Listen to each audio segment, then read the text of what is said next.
วันนี้เป็นวันสำคัญใน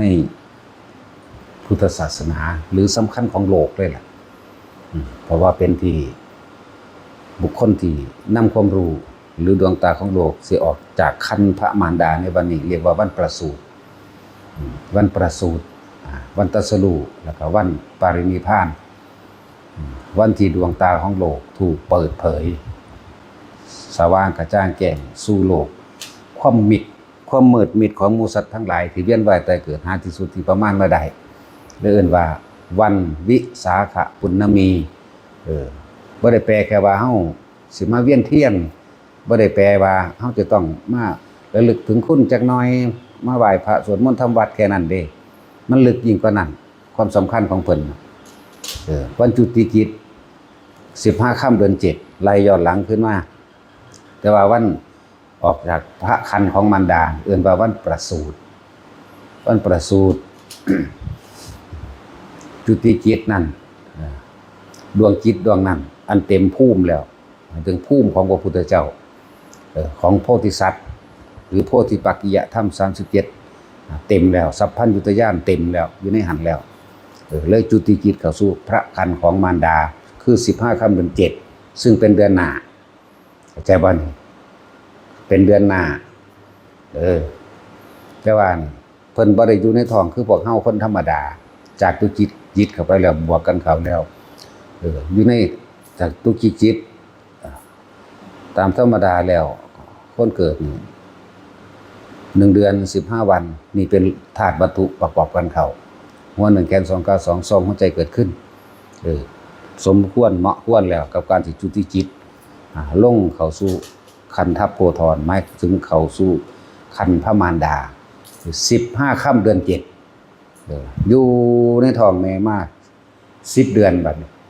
บ่ได้อยู่คือพวกเฮา8-9เดือนเด้เพิ่น10เด้แต่ว่าถ้าบวกกันกับตุจิตรวมซะแล้วเป็น11เดือนแต่เฮาก็เว้าไปตามสมมุติมันเฮาบ่อยากสมมุติปานใดเฮาจะเอาจริงโลดนั่นแหละมื้อนี้จึงเป็นวันประสูติแล้วก็ตรัสรู้ปรินิพพานมื้อนี้เป็นวันที่วัตถุธาตุหมายถึงร่างกายของพระองค์ออกจากคันพระมารดาเรียกว่าประสูติ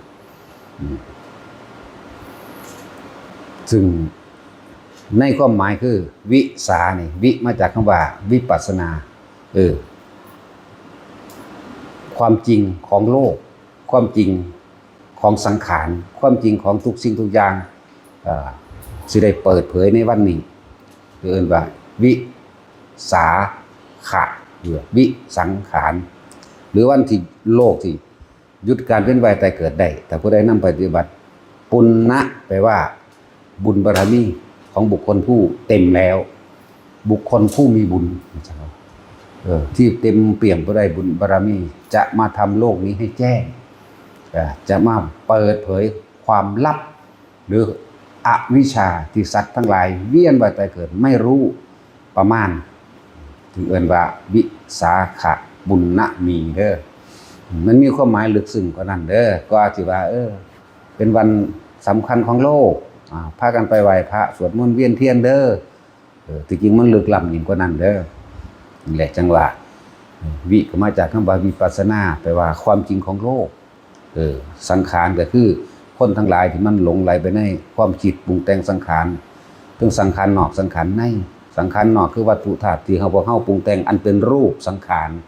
คนเฮาเวียนว่ายตายเกิดก็เพราะหลงรูปนี่แหละเห็นบ่ล่ะรูปร่างลักษณะท่าทางของบุคคลสัตว์สิ่งของนี่มันมาติดอยู่นี่แล้วก็ความคิดปรุงแต่งในการหลงในรูปนั่นเองรูปเวทนาสัญญาสังขารวิญญาณความคิดของเฮาได้บัดนี้รูปกับนามเป็นสังขารคือเก่าจังว่ามื้อนี้เป็นมื้อที่เพิ่นออกจากคันพระมารดาแล้วก็กล่าวอาภิสวาจาเราจะเป็นเลิศในโลกเราเป็นใหญ่ในโลกจากว่าล่ะเป็นการกล่าวคมคีความที่ว่าหมู่เทพเทวดาทั้งหลายที่ทุกๆคนเข้าใจว่าคมคีจากว่าคมคีหรือเฮ็ดให้เห็นว่าเฮาสิใหญ่กว่าเบิดทุกอย่างจึงว่าเราเป็นเลิศในโลกเราเป็นผู้ใหญ่ในโลกนั่นเอง คนตะกี้ศาสนาอื่นบ่ทันมีดอกมีแต่พิธีพราหมณ์บูชาพรหมตะกี้ บูชาพวกพรหมเข้าใจว่าพรหมเป็นผู้สร้างโลกพรหมเป็นผู้ดลบันดาลสุขและทุกข์พรหมเป็นผู้ดลบันดาลแม่น้ำต่างๆน้ำเค็มน้ำจืดน้ำหยังก็แล้วแต่คนที่เจ็บที่ไข้สิป่วยนี่คนตะกี้เข้าใจว่าพรหมเป็นผู้บันดาลแต่ว่าพระพุทธเจ้าขึ้นมานี่คือใส่อาภิสวาจารคมขีความเห็นต่างๆที่สัตว์โลกถูกปิดบังด้วยความกลัวคนเฮาย่านหยังย่านบ่รวยย่านเจ็บก่อนไข้ย่านป่วยย่านตายก็เลยไปหาพึ่งสิ่งอื่นนอกจากตัวเองเพราะว่าพระธรรมบ่ทันได้เปิดเผยพึ่งหยังผีสางนางไม้เทวดาต้นไม้และภูเขาพึ่งสัตว์ต่างๆอันเข้าใจว่าแขวเสือแขวสางนางไม้ยังก็แล้วแต่และเพิ่นนึงกล่าวคำอาภิสวาจาตัวนี้คมขีความเห็นผิดของคนแหละจังว่าจึงเป็นวันสำคัญที่ลึกซึ้งกว่านั้นเด้อสำหรับคนพุทธแท้ๆกันเลยจริงๆคำว่าพุทธก็แปลว่ารู้ตื่นนั่นแหละแปลว่ารู้แปลว่าตื่นมันบ่ได้ไปผูกขาดไว้เฉพาะว่าต้องเป็นคนพุทธเด้คำว่าธรรมะนี่แปลว่าความจริงของทุกชีวิตสรรพสัตว์ทั้งหลายความจริงของโลกนี่เกิดแล้วก็ดับคือกันเด้บ่ว่าแต่คนเกิดแล้วก็ตายเด้สัตว์เกิดตายบ่แม่นทำนี่นึงเด้นั่นแหละความจริงถูกเปิดเผยเรียกว่าธรรมะธรรมะแปลว่าความจริงของทุกชีวิตสรรพสัตว์นะเป็นความจริงที่หนีไม่พ้นอนิจจังคือความบ่เที่ยงแท้แน่นอนทั้งเบิดหาความจีรังยั่งยืนบ่ได้และเข้าสู่อนัตตานะมันเข้าไปมองนี่เบิดทั้งเบิดเลยว่าคนบ่ว่าสัตว์สิ่งของแม้กระทั่งโลกนั่นแหละถึงว่าความจริงถูกเปิดเผยโดยมหาบุรุษผู้นี้คือพระพุทธโคดมเฮานี่มหาบุรุษเจ้าออกจากพระคันมารดามันบ่แม่นเรื่องบังเอิญเด้ประสูติกันมื้อนี้ตรัสรู้นั่นวิสังขารเกิดขึ้นมาแล้วตรัสรู้และมหาปรินิพพานกับมื้อนี้คือกันจังว่าถ้าผู้ใดนำธรรมะคำสอนของเพิ่นไปปฏิบัติตัวเองบ่เกี่ยวกับศาสนาใดทั้งสิ้นสามารถรู้เข้าถึงความจริงด้วยกันทั้งนั้นเด้อรู้ความจริงด้วยกันทั้งเบิดตอนที่เพิ่นออกจากพระคันของมารดา ในประวัติเพิ่นก็มีเว้าในจักหน่อยแม่เพิ่นเหนียวเอาต้นสาระนั่นน่ะกองลงมาเจ็บท้องตามธรรมดาประเพณีที่ผู้ใดสิออกลูกก็ไปออกเมืองเกิดเมืองแม่นั่นนะเมืองแม่เมืองเทวทหะกบิลพัสกเวทหะนี่น่ะอยู่ในระหว่างกลางแม่น้ำโลหิตนี่เป็นจังซี่เพิ่นเจ็บท้องนิดหน่อยคือที่จริงบ่ได้เจ็บแบบนั้นแต่ว่าให้ความรู้สึกว่าคือคนปวดท้ายนี่แหละบ่ได้เจ็บแห้งดอกเข้าใจว่าจะออกแล้วนะไม่ลั่งทั้งคู่ก็โน้มลงมาแม่เพิ่นก็จับยืนขึ้นเด้ยืนขึ้นหันหน้าไปทางทิศตะวันออกแล้วพระองค์เองก็บ่ได้ออกคือหมู่เอาทางเท้าออกยืนออกมาเลยบ่ได้ยืนออกมาเมื่อยืนออกมาแล้วเท้าทั้งสองเหยียบแผ่นดินทั้งคู่เสมอกันมีความหมายว่าพระธรรมนี้บ่ได้มีความลำเอียงหมายถึงว่าเท้าทั้งคู่นี่เหยียบบนแผ่นดินพร้อมกันพระธรรมนี้เสมอภาคทุกคนผู้ใดนำไปปฏิบัติก็สามารถถึงแก่ผู้นั้นหมายถึงว่าบรรลุได้ทุกคนเหยียบแผ่นดินนี่บ่ได้เกี่ยวกับศาสนาบัดนี้เป็นเรื่องของธรรมะเป็นเรื่องของความจริงที่พระองค์นำมาเปิดเผยผู้ใดพึงกระทำตามปฏิบัติตามผู้นั้นก็สิได้เสมอกันความหมายเสมอกันโดยเท้าพระบาททั้งคู่เหยียบแผ่นดินพร้อมกันแต่ว่าการก้าวเดินพระองค์จะย่างพระบาทขวาก่อนหันหน้าไปทางทิศเหนือย่างพระบาทขวาก่อนแล้วก็เดินไปได้7 ก้าวแล้วก็ยกนิ้วมือขึ้นนิ้วข้างขวามีแบบนี้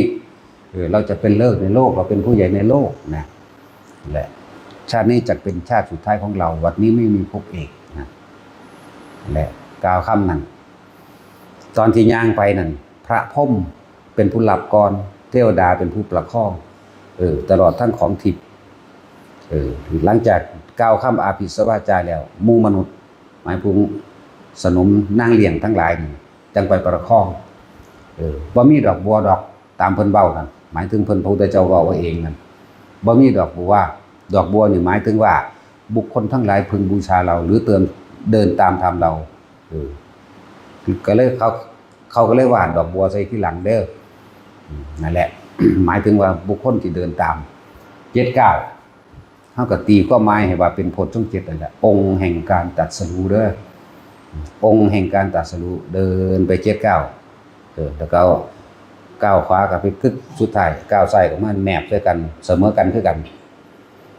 ลมพื้นดินเสมอกันเดินก้าวขวาก่อนหันหน้าไปทางทิศเหนือแล้วก็ย่างไปเรื่อยๆก้าวขวาเป็นก้าวที่7กึกก้าวซ้ายแนบกันปุ๊บเรายกมือขึ้นเราจะเป็นเลิศในโลกเราเป็นผู้ใหญ่ในโลกเข้าใจบ่ล่ะก้าวคำนี้พึบแล้วพวกมนุษย์ทั้งหลายจังเข้าไปประคองแต่ว่าตอนที่ย่างไปนั่นน่ะพรมประคองก่อนหมู่แบบพรมเห็นบ่ที่ว่าพวกเฮานั่นยังไปหาถือพญายักษ์พญาอินทร์พญาพรหมพญานาคพญาผียังบ่ทางใดมาให้ดลบันดาลความสุขในเจ้าของเห็นบ่ล่ะนี่แหละคือกล่าวคำอาภิสวะอาจารย์นี่จะกล่าวคมคีความเสื่อเก่าๆของคนว่าตะกี้มันพรหมสร้างโลกเข้าใจบ่ล่ะตะกี้เขาเข้าใจว่าพรหมสร้างโลกพรหมเป็นผู้สร้างมนุษย์นั่นแหละผู้ใดอยากจะเข้าใจความหมายลึกละเอียดอ่านเอาแต่วิดกเอาพอเฮามันพอแห้งอยู่เลยมันเจาะเข้าไปนี่ทุกแบบบ่สิมีบันทึกอยู่เลยคนเอาจนเบิดเด้ก็สิได้ความหมายอันนี้มา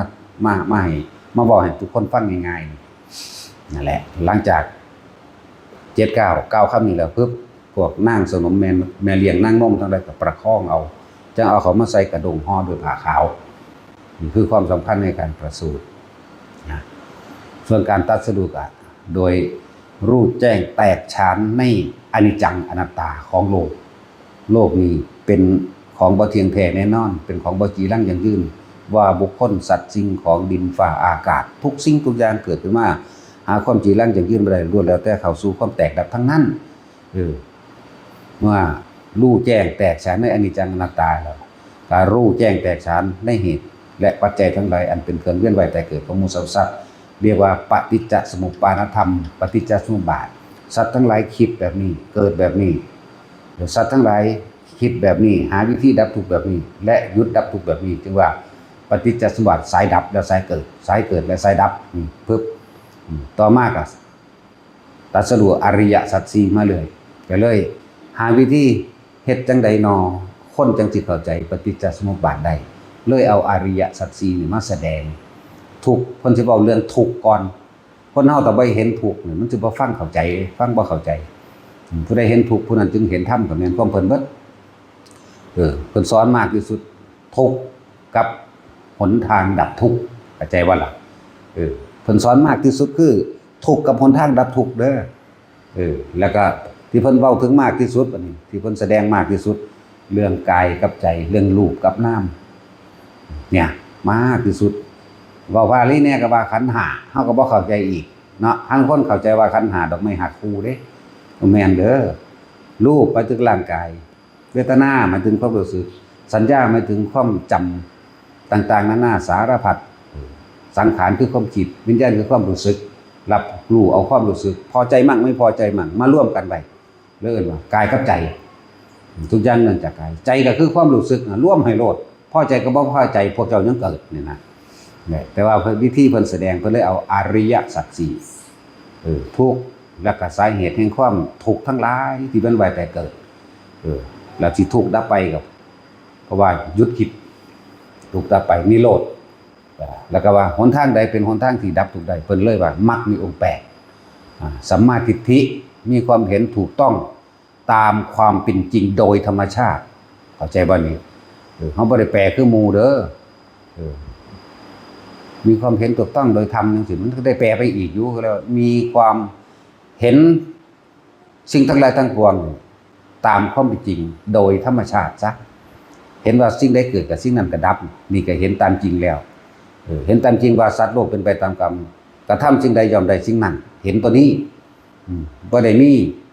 ผีสางนางไม้เทวดาอินพรหมผู้ใดมาไถ่บาปให้ผู้ใดมาป้องกันตายให้ผู้ใดมาป้องกันป่วยให้บ่มีอยากได้สิ่งใดเฮ็ดเอาเห็นแบบนี้เข้าใจบ่ล่ะเห็นตามจริงแต่กี้เฮาบ่ทันได้เข้าใจดอกว่าถ้าเฮ็ดอีหยังเข้าท่านเงินบาท10 บาทขอโลดจะขออีหยังนั่นคือบ่เห็นความจริงนั่นว่าล่ะ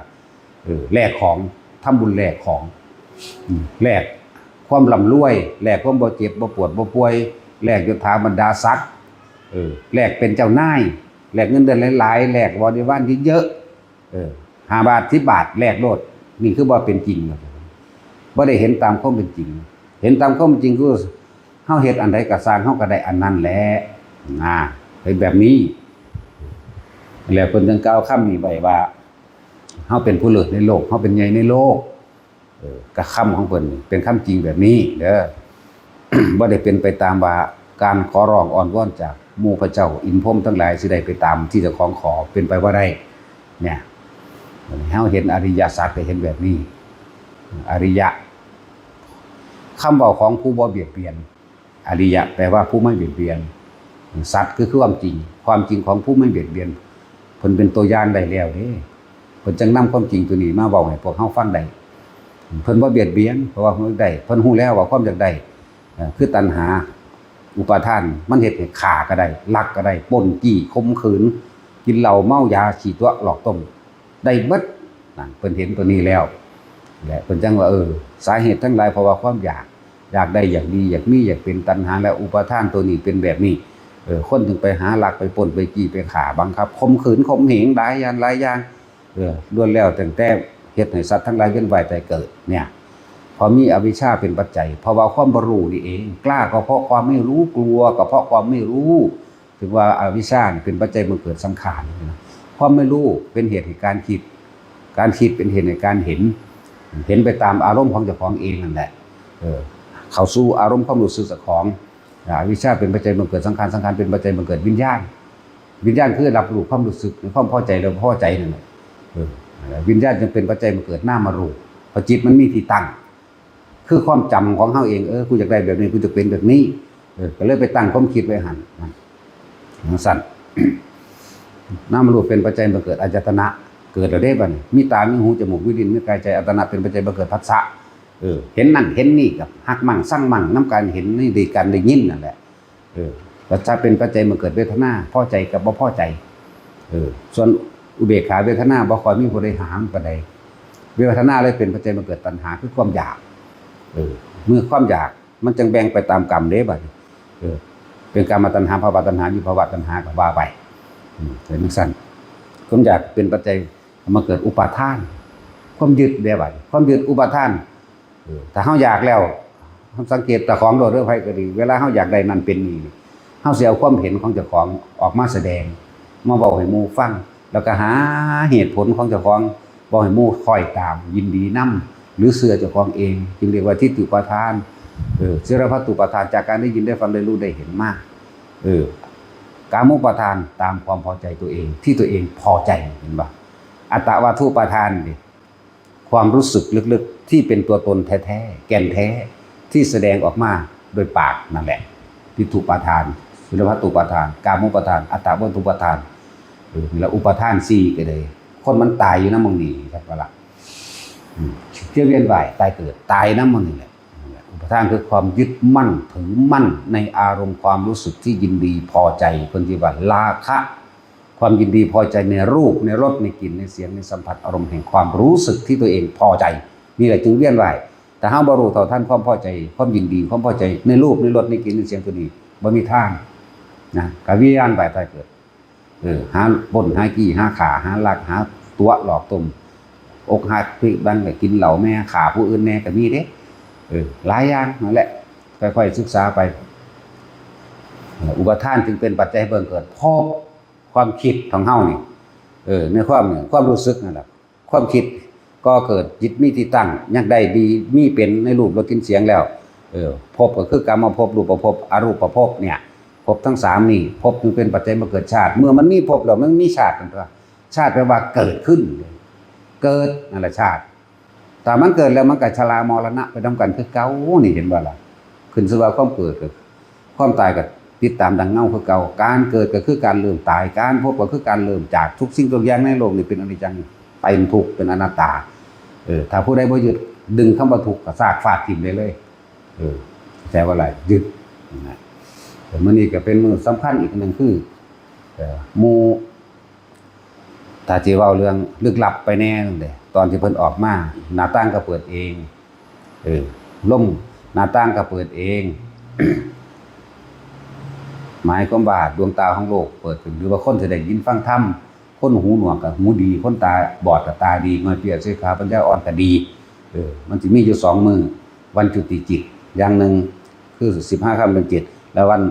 ประสูติคือเกิดก็คือมื้อนี้นะมีอยู่2มื้อที่เป็นเหตุการณ์แบบนี้เกิด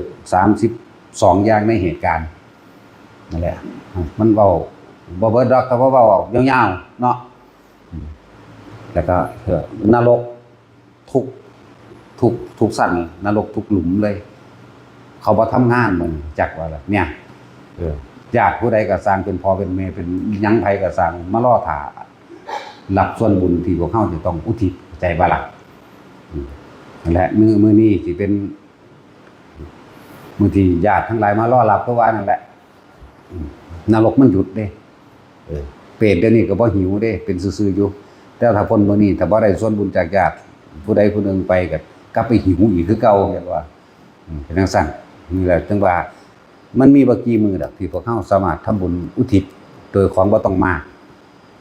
ถึงหมู่ญาติทั้งหลายถึงหมู่ญาติมีพ่อมีแม่ปู่ย่าตายายบุคคลที่กระทำกรรมร่วมกันหรือเจ้ากรรมนายเวรก็ช่างสัมภเวสีเปรตผีก็ว่าไปจังว่าอยากให้ทุกคนนั่นน่ะ อุทิศบุญเด้ออุทิศบุญเดี๋ยวสิพาว่าอุทิศดอกถ้าเว้าตามเวลาบอกเนี่ยเว้าตามเด้อ เอาพนมมือขึ้นชีวิตนักบวชมันบ่แม่นของสิมีรสชาติอีหยังเด้ชีวิตนักบวชต้องจืดต้องชืดบ่มีรสชาติบ่มีสีสันบ่มีชื่อเสียงเด้ชีวิตนักบวชนะบ่มีรายได้บ่แม่นความสนุกสนานชีวิตนักบวชถ้าเฮาเข้าถึงและเข้าใจแล้วก็ทำความรู้สึกถึงตรงนี้ได้มันก็อยู่สบายๆของชีวิตนักบวชจริงๆแล้วความคิดมันบ่ได้ลิ้นรนแสวงหาบ่ได้แสวงหาลาภสักการะคือความได้แล้วก็เกียรติยศศักดิ์ศรีอิหยังคือความยกย่องสรรเสริญมันบ่ได้ไปแสวงหาสิ่งนี้เด้ลาภสักการะเกียรติยศศักดิ์ศรี ความมีหยังก็แล้วแต่มันบ่ได้ไปหาความมีแล้วมันก็บ่ได้ไปหาความเป็น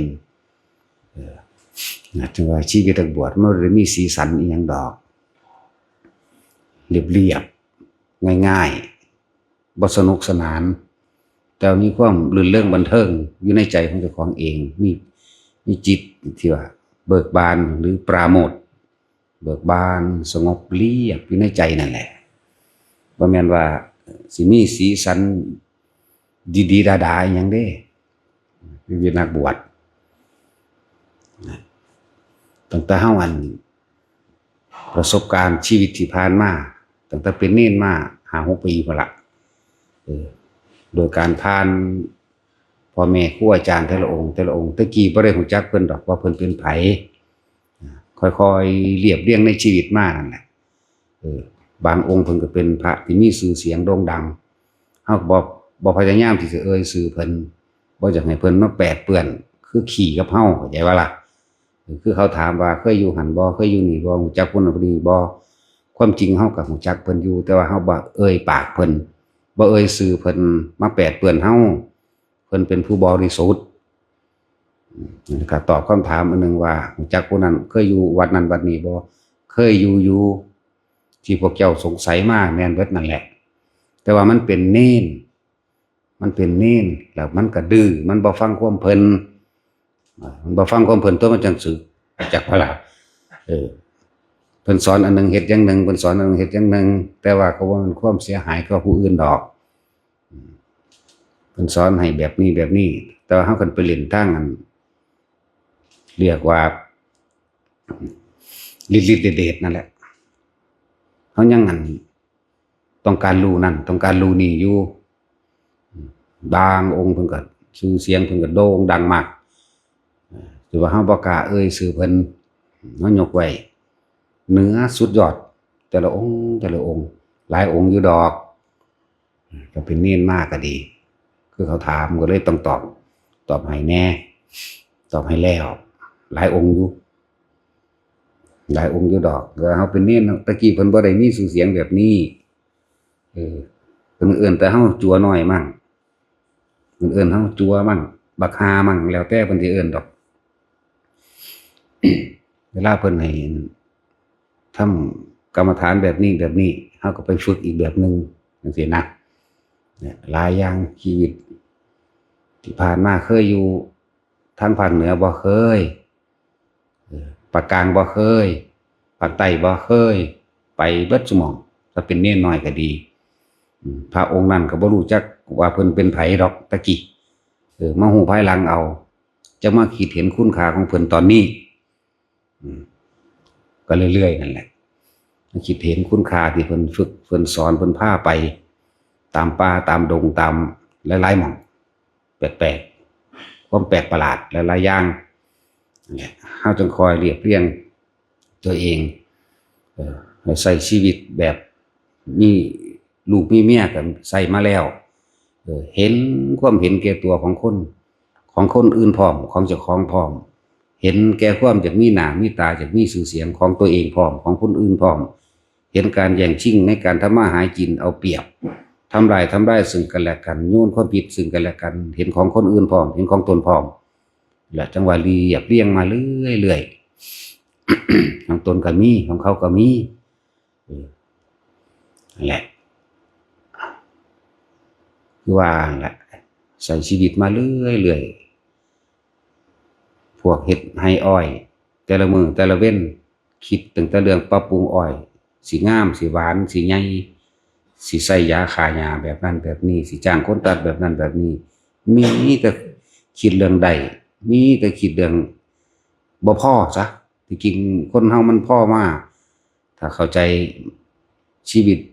พอประมาณปานกลางนี่ก็อยู่เรียบง่ายได้บ่ได้ดิ้นรนจนเป็นหนี้เป็นสินพวกอ้อยพวกปลูกยางทางใต้ภาคอีสานเฮาบ่ทันมีปานใดดอกตะกี้ทางใต้จังซี่ไปใช้ชีวิตทางใต้ก็ฮู้แต่ละมื้อแต่ละเว้นก็เหมือนกันบ่ต่างกันพวกปลูกอ้อยกังวลในอ้อยพวกปลูกยางกังวลในยางราคายางราคาอ้อยพวกปลูกมันราคามันพวกปลูกข้าวกังวลน้ำปุ๋ยน้ำราคาข้าวหลายอย่างเขาเลยมาเห็นความอยากได้อยากดีอยากมีอยากเป็นของคนของเขาพร้อมของเฮาพร้อมเขาเรียงการใช้ประสบการณ์ชีวิตมากเลยเอามาลงที่ธรรมะที่พระพุทธเจ้าแสดงไว้บ่มีแนวโต้เถียงโต้แย้งเพิ่นได้เลยทุกข์ความเกิดเป็นทุกข์แก่เก็บตายเป็นทุกข์ความบ่ได้ดังใจเป็นทุกข์นะรวมลงมาแล้วบ่มีอันใดที่ถกเถียงกับเพิ่นได้ก็เฮาเอาประสบการณ์ชีวิตจริงของเฮานี่แหละเฮ็ดงานห้างเป็นพนักงานห้างเป็น PC ดอกบ่แม่นพนักงานห้างประจำดอกก็ได้ไปหาจัดรายการมาหังไปก็ไปเห็นความเห็นแก่ตัวเห็นความแก่งแย่งแก่งชิงเห็นความอยากเด่นอยากดังเห็นความอยากสวยอยากงามของคนให้แล้วเฮาร่วมไว้ในใจเฮาเด้ชีวิตคนมันมีเท่านี้บ่มาเรื่อยๆเด้เขาแค่ว่าสิหากินไปให้ได้ร่ำได้รวยให้ลูกได้ดีให้ลูกได้เป็นเจ้าเป็นนายตัวเองสิได้สุขสบายเขาหากินไปอยากได้หลานไว้สืบสกุลเขาหากินไปเลี้ยงมาแล้วมันแค่นี้บ่นี่มันสิสอนตัวเองอยู่ตลอดแต่มาเห็นตัวเองพร้อมเห็นเขาพร้อมเห็นเฮาพร้อมเด้พวกนักศึกษาเขาก็คุกกี้ก็อยู่หน้าล่ามกันหลายปีอยู่ดอกอยากได้เกรดอยากได้คะแนนมีการหลอกมีการจ้างมีการอิหยังที่พิเศษแม้กระทั่งเอาตัวเองเขาแลกกับเกรดกับคะแนนกับอย่างเฮาก็เห็นมาหลายอย่างแล้วมันทั้งมีบทสรุปตัวเองเขาเฮ็ดแค่นี้บ่อยู่หั่นแหละแต่ชีวิตนี่มันมีความหมายสูงสุดคือหยังนี่ความหมายของเขาหาหยัง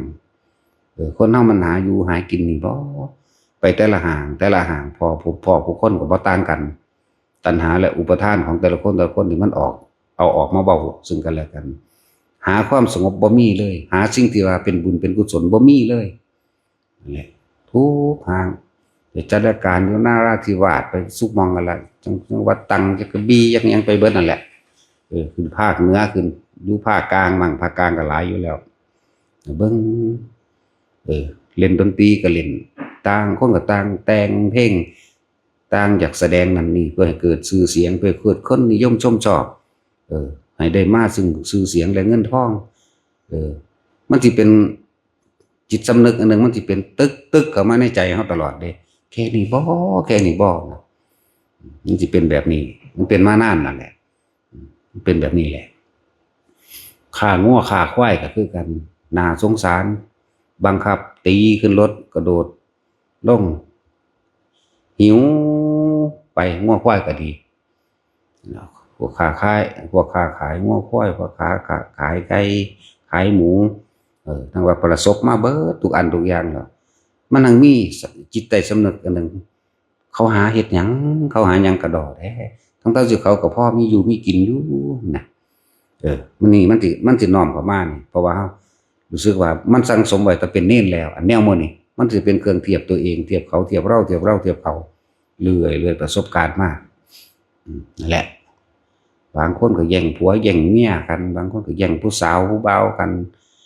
เบ้าพื้นกันนินทากะเลกันใส่ร้ายกันดักตีกันฆ่ากันโอ้มันหาอีหยังเด้มันสิมีคำเจ้าของเองขึ้นมาเองแหละธรรมะมันสิสะเทือนมาเรื่อยไปถ้าสิเว้าเรื่องเป็นเน้นก็ไปสมองที่เว้าเปิดเผยมันเรื่อยๆกับครูบาอาจารย์องค์แรกที่เพิ่นสอนกรรมฐานให้หลวงปู่จรัญตะกี้เพิ่นก็บ่ทันได้เด่นดังแบบนี้ดอกพูนตั้งแต่ยืนหนอข้าวครั้งจังแต่ก้าวฐานพุ่นล่ะแน่ไปฝึกมโนมยิทธิฝึกกับบ่แม่นหลวงปู่ฤาษีเด้อันนี้เฮาไปเสริมเฮาซื่อๆเด้หลวงปู่โตหลวงปู่ดูแล้วก็ยังอีกล่ะอีกองค์หนึ่งก็โดนหักแล้วหลวงปู่พุทธจังซี่แล้วก็ในหน้าหลวงปู่เสงปุตโสอันนี้เฮาฝึกโดยวิธีปฏิบัติแบบนี้หลวงปู่เสงปุตโสจังซี่ละ ที่เพิ่นดังๆก็นั่นค่ะเคยไปน้ำเพิ่นมาเอิ้นเอาจัวไปน้ำข่อยบ่มันนั่งไปโลดจักเป็นไผมันนั่งไปเลยนะฮู้ที่หลังได้ว่าเพิ่นเป็นผู้นั้นผู้นี้ซื่อๆนะมาฮู้ที่หลังเฮาเป็นคนมึนแต่ว่าบ่มึนมันไปหาหลักหาจกไผดอกมึนแบบนี้แล้วก็บ่มักไปน้ำหมู่เดียวกันมันเป็นคือพวกเด็กน้อยปัญญาอ่อนพวกพวกนั้นไปน้ำผู้ใหญ่ๆอายุเกินเฮาจัก10 ปีพุ่นล่ะอยากไปกับพวกนี้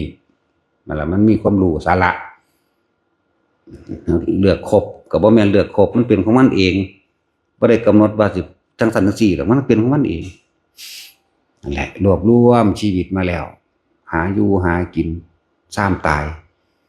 หาได้หาดีแก่งแย่งแก่งชิงทำลายกันเห็นแก่ตัวพวกอันเฮ็ดหน้าไก่กันผิดกันเรื่องคันหน้าไหลปั่นเอาคันแดนกันซ่อมเอาคันหน้ากันยับย่ายหัวเจาะน้ำลักน้ำกันมาคิดเบิ่งแล้วมันหากินแต่เจ้าของเนาะความเห็นแก่ตัวเนี่ยแล้วก็มาเห็นมันความเห็นแก่ตัวนี่หลายอย่างต่อธรรมะเนี่ยบ่เคยถิ่มจักเทื่อเด้มันเป็นมาแต่เด็กน้อยถ้าสิเว้าเรื่องทองบทสวดมนต์ทั่วไปได้มาตาท่านอ่านหนังสือออกไปยืนอยู่ข้างโบสถ์นั่นแหละเวลาเพิ่นทำบัตรอีพ่อตายจากอีแม่ตายจากอาปากเสเวนั่นน่ะวิฆาตาจาวิฆาตาจาหิตัสสเมแต่ว่าเฮามันวางว่าไปจังซั่นซื่อทองทำบัตรได้เบิดทุกอันทุกอย่างนั่นล่ะได้บ่ได้ทองอีหยังอีกมันก็เป็นของมันโลดหลายอย่างอยู่ รวบรวมมาแล้วคนเฮานี่ความเห็นแก่ตัวนี่หนักสุดอยากได้อยากดีอยากมีอยากเป็นเจ้าของฆ่าคนก็ได้ฆ่าสัตว์ก็ได้ลักก็ได้ปล้นจี้เผาบ้านทำหยังได้ทุกสิ่งทุกอย่างนี่มันมาร่วมลงตรงนี้ก็เลยมาหาความหมายของชีวิตของเขาอยู่ไสความหมายมันอยู่ไสน้อเด้แต่สิเว้าเรื่องนั้นว่าเฮาเป็นคือเขาอยู่บ่เป็นแต่ว่าเฮาว่า เห็นเขาเห็นเล่านั่นแหละทั้งใดมักแตะซอยเหลือคนซอยจนว่าเจ้าของบ่มีซอยจนเจ้าของยางเอาแต่ว่าเงินค่ารถก็ดีจนยางเอาลำบากก็สร้างแต่ว่าเป็นความ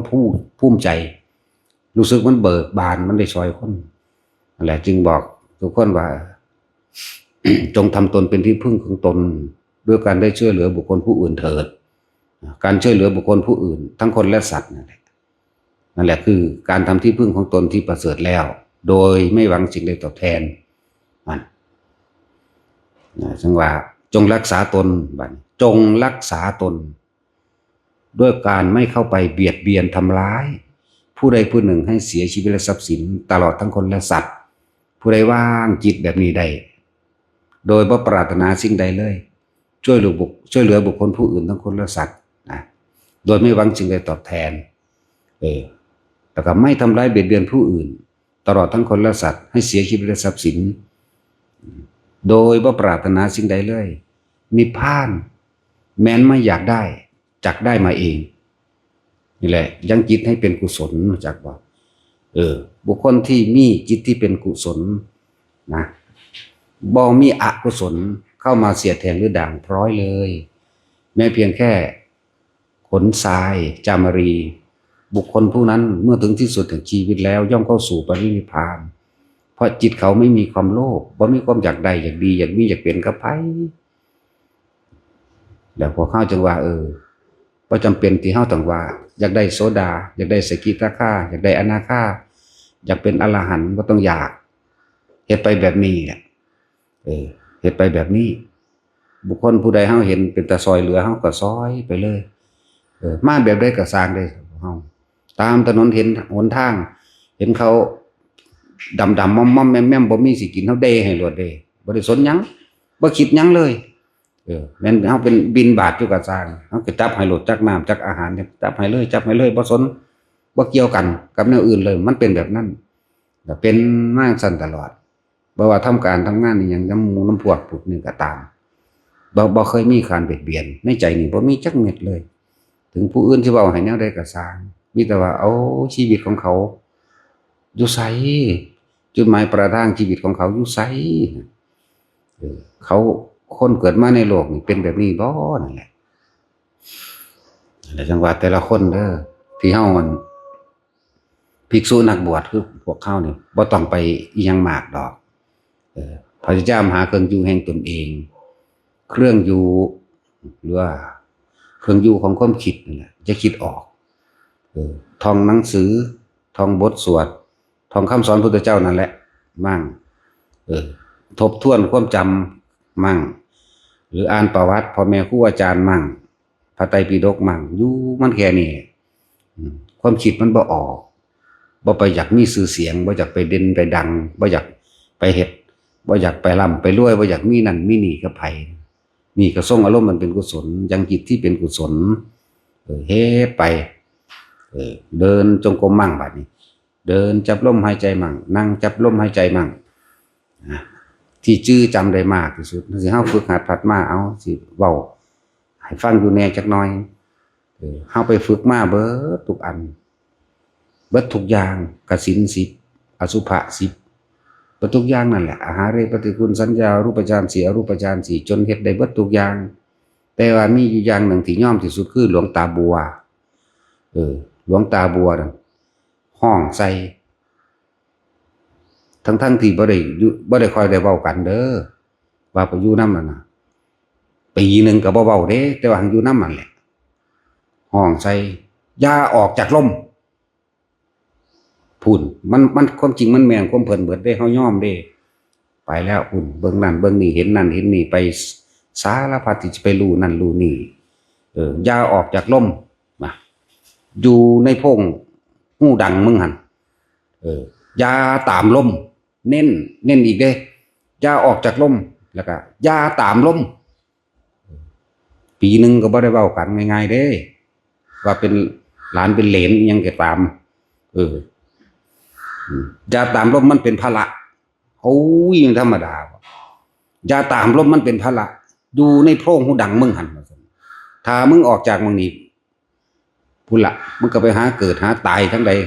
ทั้งพุ่นละ จังว่าอยู่ในโพรงจมูกมึงหั่นนี่แหละจังว่าหูดังมันจะจำฝังใจ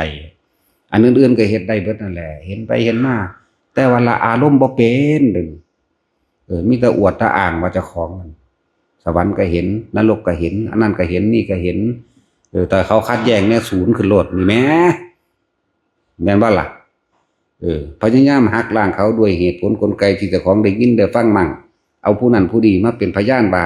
หลักการแห่งตนเองถูกสิ่งที่ตัวเองรู้มาเนี่ยถูกรู้จักบ่ล่ะนี่แหมนั่นแหละเอาเรื่องตัวเองเนี่ยแหละมากกว่ามันเป็นประสบการณ์ของตัวเองแต่ถ้าเขาบ่ฟังกันไปเอาหลักการของพุทธเจ้ามาหักล้างเขามั่งเอาของพ่อแม่ครูอาจารย์มาหักล้างเขามั่งนี่แหมหลวงตาบอกว่าอย่าออกจากลมถ้าสิเอาอานาปานสติจริงๆอยู่ในโพรงจมูกตอนนี้อย่าตามลมมันเป็นภาระเพิ่นฮู้ได้จังไดว่าเฮาตามลมนะลมเย็นขึ้นไปนี่ถึงสันจมูกข้างดงข้างในนี่ลมเย็นขึ้นไปกลางหน้าผากมั่งลมเย็นมาลงจากหลอกข้อมั่งรูกระเดือกมั่งลมเย็นมาจากหลอกข้อมองนี่ยังละอันนี้จากหลอกนี่มั่งลมเย็นลงไปพี่ตามลมมันแม่นของเพิ่นน่ะตัวเพิ่นคือว่าเป็นเฮาคักแท้หั่นน่ะเข้าใจบ่ล่ะคือเบิดทุกอย่างคือจังเป็นเฮาเองนี่เลยเพิ่นเว้าอย่าออกจากลมอย่าตามลมมันเป็นภาระมึงหูบ่ภาระก็คือมื้อนึงเดินจงกรมอยู่ในหั่นแหละถ้านั่งลงไหวก็ฟาดปุ๊บปูวะเข้าหูโลดจักสิเอาแนวใดกันแน่จักเพิ่นจังได๋แล้วเพิ่นนั่งห้องใส่ว่าอย่าออกจากลมนี่แหละจังว่าพวกเฮาอย่าออกจากลมอย่าออกจากลมถ้าออกจากลมแล้วในเวลาเฮาไปพุ่นไปพี่เด้อหมู่ภิกษุนักบวชท่องบนสาธยายท่องจำหรือทบทวนสิ่งที่ตัวเองได้มาแล้วหมายถึงบทสวดก็ตามหรือว่าท่านใดครับคุกกี้อยู่ในหันอ่านพระไตรปิฎกมั่งอ่านประวัติพ่อแม่ครูอาจารย์เฮามั่งออกเวลามาทำขอวัดยังเขียนเดินจงกรมก็อย่าออกจากลมนั่งก็อย่าออกจากลมยืนก็อย่าออกจากลมยังไปบิณฑบาตก็อย่าออกจากลมกับอุณาโลมมีเท่านี้แต่ความคิดของเฮามันส่งอารมณ์มันเป็นกุศลเพิ่นเลยเอิ้นว่ากุศลกุศลแปลว่าบ่กลับมาทิ่มแทงตัวเองมาภายหลังเด้กุศลนี่นั่นแหละกุศะคือหญ้าคาเพิ่นเปรียบเสมือนดุจดังว่ามันจะบาดมือเจ้าของมั่งบวนดังดอกหน่อหญ้าคาที่จะเหยียบที่เท้ามั่งบัดนี้เอาออกจักว่าอกุศลออกเหลือเฉพาะกุศลถ้ามีอยู่มันจะกลับขึ้นมาทำลายตัวเองถ้ากุศลอย่างเดียวมันบ่กลับมาทำลายสั้นว่าจะออกจากลมเด้อมันใจอยู่ในโพรงหูดังเจ้าของเองนั่นแหละบ่ต้องไปดิ้นรนอีหยังดอกหมู่ภิกษุนักบวชนะเฮาถิ่มทุกอย่างมาแล้วเฮาสิคิดออกไปหาทุกอย่างเฮ็ดหยัง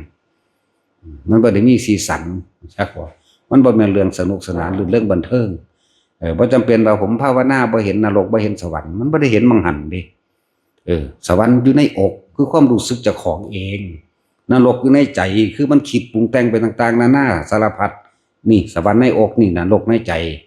อยากไปนิพพานก็อยู่ในหูดังเข้าใจว่าล่ะเอาล่ะพ่อเมื่อนี้วะคุณแล้วเขาเลิกจากคุณแล้วเนาะเขาไปขนต้นไม้นะฝนมันมึนกะให้มันโดนสมั่งมันหยอกกันพวกนั้นเป็นสั้นแหละบ่ตายดอก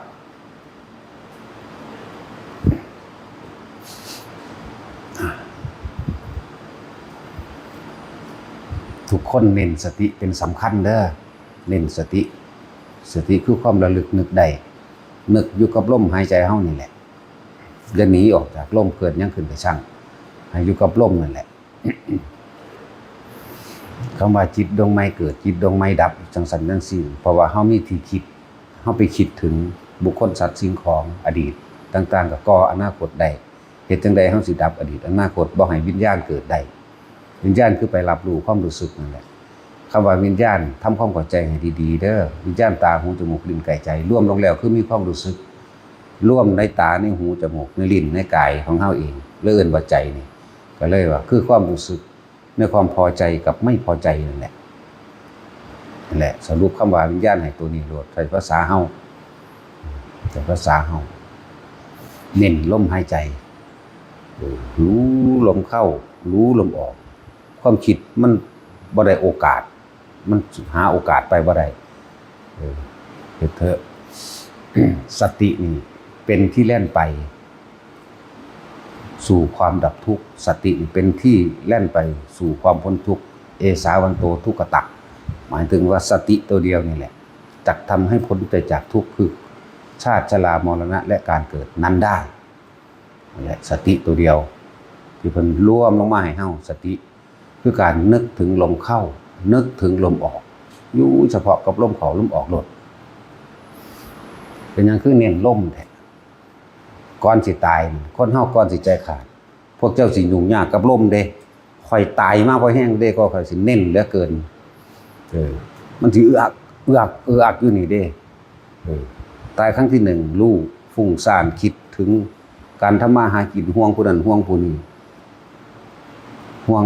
หม่องทำมาหากินตายก็ไปตกนรก 2-3 มื้อนึงดอกบ่โดนดอกตายครั้งที่2ก็ยังเป็นอยู่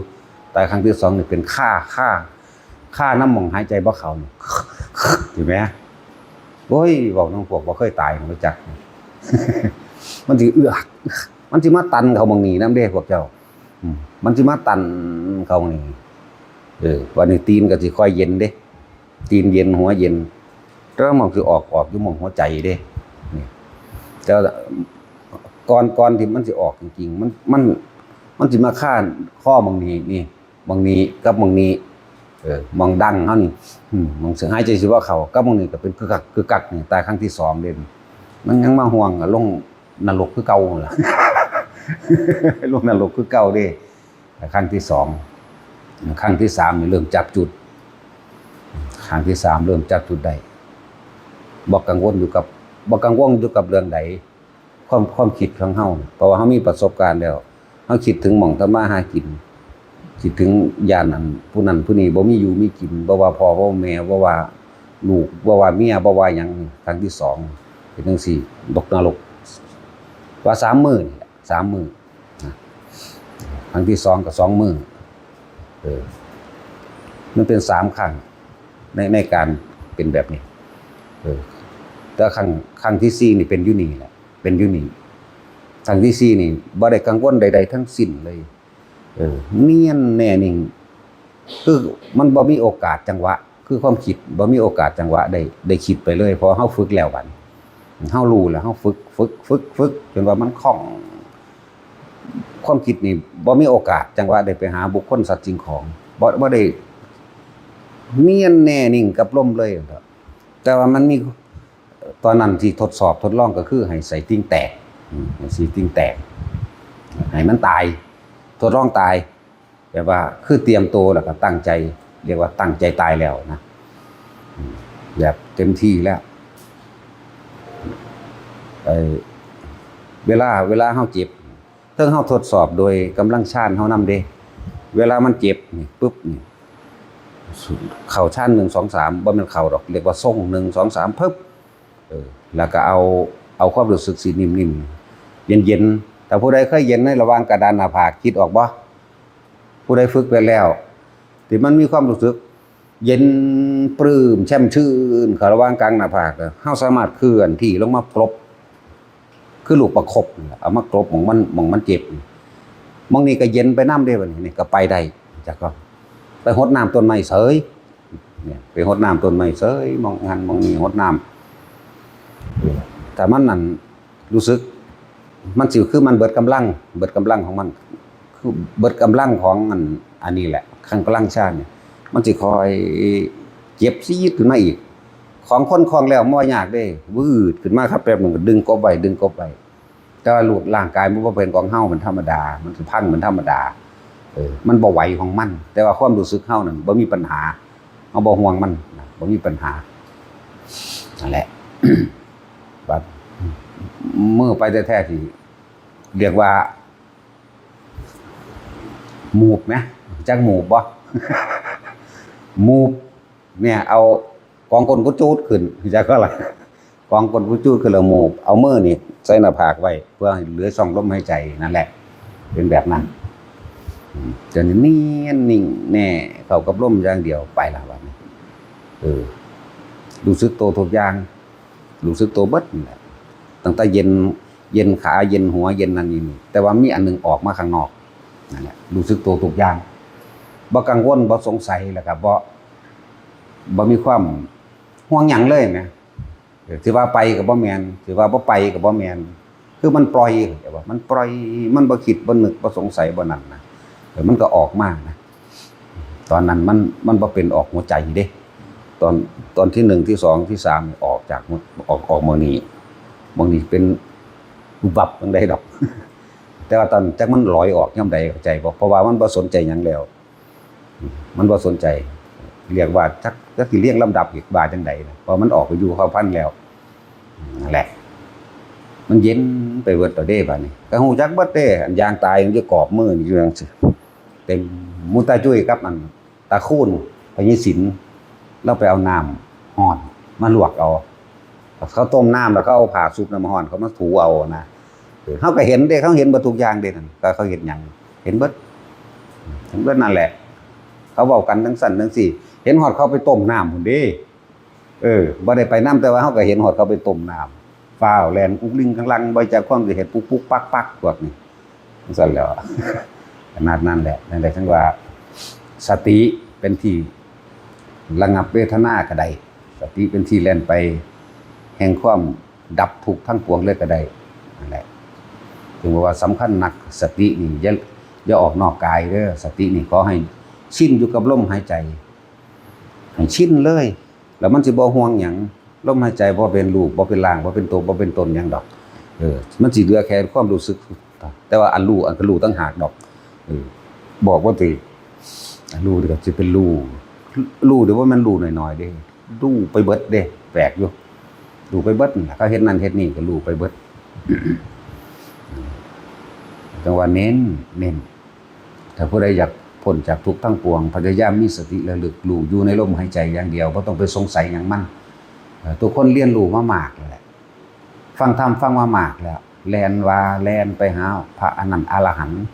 พระองค์นั้นพระองค์นี้จังซั่นจังซี่ก็ไปมาหลายแล้วฟังก็ฟังมามากแล้วล่ะอ่านก็อ่านมาวิจัยก็วิจัยมาคักแล้วล่ะพวกวิจัยพวกวิจารณ์พวกวิเคราะห์พวกสรุปเอาเองมื้อนี้โอ้ยเยอะแล้วพ่อบัดนี้อยู่กับลมอย่างเดียวบ่ต้องฮู้จักโตซื่อมันบ่ต้องไปสงสัยว่าคือหยังเป็นหยังมีผลดีหลายแบบใดนั่นแหละหนทางเข้าสู่ความดับทุกข์ก็คือสติเอสาวันโตทุกขตะก็คือสติตัวเดียวที่เล่นอยู่กับลมหายใจเด้อดับทุกข์ได้นะคือดับการเกิดเลยวิญญาณเกิดบ่ได้คือบ่ไปอาจสามารถรับรู้ในความรู้สึกในพอใจพบก็ดับไปเมื่อพบดับไปชาติก็ดับไปนั่นแหละเฮ็ดไปเถอะเดี๋ยวสิเข้าใจเองดอกอันนั้นอันนี้เกิดขึ้นจังว่าสภาวะต่างๆที่มันเกิดขึ้นกับเฮาหรือปรากฏการณ์ต่างๆที่มันเกิดขึ้นบ่ว่าสิเป็นในลักษณะรูปรสกลิ่นรูปเห็นภาพมันนั่นอันนี้เห็นภาพสวรรค์นรกอีหยังก็แล้วแต่สภาวะเรื่องว่าปรากฏการณ์ต่างๆที่มันเกิดขึ้นสิเป็นวิมานปรากฏสวรรค์สันนั้นวิมานของพรหมโลกปรากฏแม้อรูปภพก็เห็นมันโปร่งแสงดอกมันพวกนั้นพวกเขาเคยเห็นพยับแดดบ่เขาเป็นแบบนั้นแหละเขาเอิ้นว่าอารูปพยับแดดเป็นจังซั่นเว้าไกลเกินไป เอาหู้ดังอย่าคองให้มันได้ซะเนาะตอนมันออกไปมันเป็นสั่นฮะเห็นทุกอย่างเบิดทุกอย่างแหละแต่ว่าบ่เอากับมันจักอย่างมีต่างหากที่บอกว่าเป็นหยังคือให้พวกเฮาเฮ็ดสมาธิมื่นตาเฮาสิชินอยู่กับการเห็นแต่ว่าจิตไม่คิดไม่นึกเพราะมาอยู่กับลมหายใจเข้าใจว่าชินกับการได้ยินไม่คิดไม่นึกอยู่กับลมหายใจถ้าบาดนี้ถ้าหลับตาถ้ามันมีปรากฏการณ์แปลกๆมันสิตื่นมันสิเต้นมันสิย่านหรือมันสิสงสัยหรือมันสิปรุงนึกไปแล้วอะไรอย่างก็เลยให้พวกเฮานั่นเฮ็ดสลับกันแต่ว่าให้มื่นตามากกว่าเวลาหลับตาก็ขอให้หลับตอนนอนก็พอละหลับเอาตอนนอนนั่นแหละเขาสัตว์ไปถึงชั้น2มันตัดหลับไปของมันเองดอก แหละไปถึงอาการที่สองอยู่กับเฉพาะปิติอันใดอันหนึ่งเพิ่มดับบ่ฮู้เมื่อมิดจัดอย่างนั้นฝึกทุกคนน่ะสามารถสินำตัวเองพ้นทุกข์ได้บ่มีผู้ใดนำเด้อตัวเองล้วนๆเด้อแต่เกิดมาเกิดเอาเองเพราะตัณหาอุปาทานแห่งตนดับความเกิดก็ต้องดับเอาเองจากการหยุดคิดหยุดนึกจากตัณหาอุปาทานของตนเองคือกันเด้และที่เป็นอย่างคือเน้นหนักเรื่องอานาปานสติเป็นอย่างคือเน้นหนักการทรงฌานหลายคนเขายังกังวลในลูกในผัวในเมียในทรัพย์สมบัติในหนี้สินต่างๆหลายอย่างให้ที่นี่ในเรียกว่าผลพลอยใดหรืออานิสงส์แห่งการทรงฌานเป็นเหตุและเป็นที่มาแห่งการเจริญแห่งโภคทรัพย์เหตุให้เฮาอยู่ดีกินดีมากขึ้นเพราะว่าเมื่อจิตสงบเกิดกลายเป็นบุญเมื่อเกิดกลายเป็นบุญแล้วแม้เจ้ากรรมนายเวรการให้ผลของกรรมให้ผลวันนี้ขณะนี้พรุ่งนี้มะรืนนี้ปีหน้าก็ได้ล่าวไปตลอดเป็นกรรมเป็นกันก็ได้แต่ว่าในเมื่อเฮาจิตเฮามันเป็นบุญแล้วเกิดความสงบเย็นถ้าผู้ใดมีตาดีมันก็จะเห็นดอกในระดับของผู้แสงเรียกว่าออกนวลนิ่มๆนวลขาวๆอย่างนั้นนะในระดับคนทรงชาติก็เป็นสั่น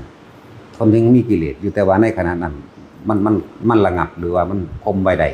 มันเลยเกิดกลายแต่เป็นบุญอย่างเดียวนั่นแหละอกุศลบ่เกิดมีแต่กุศล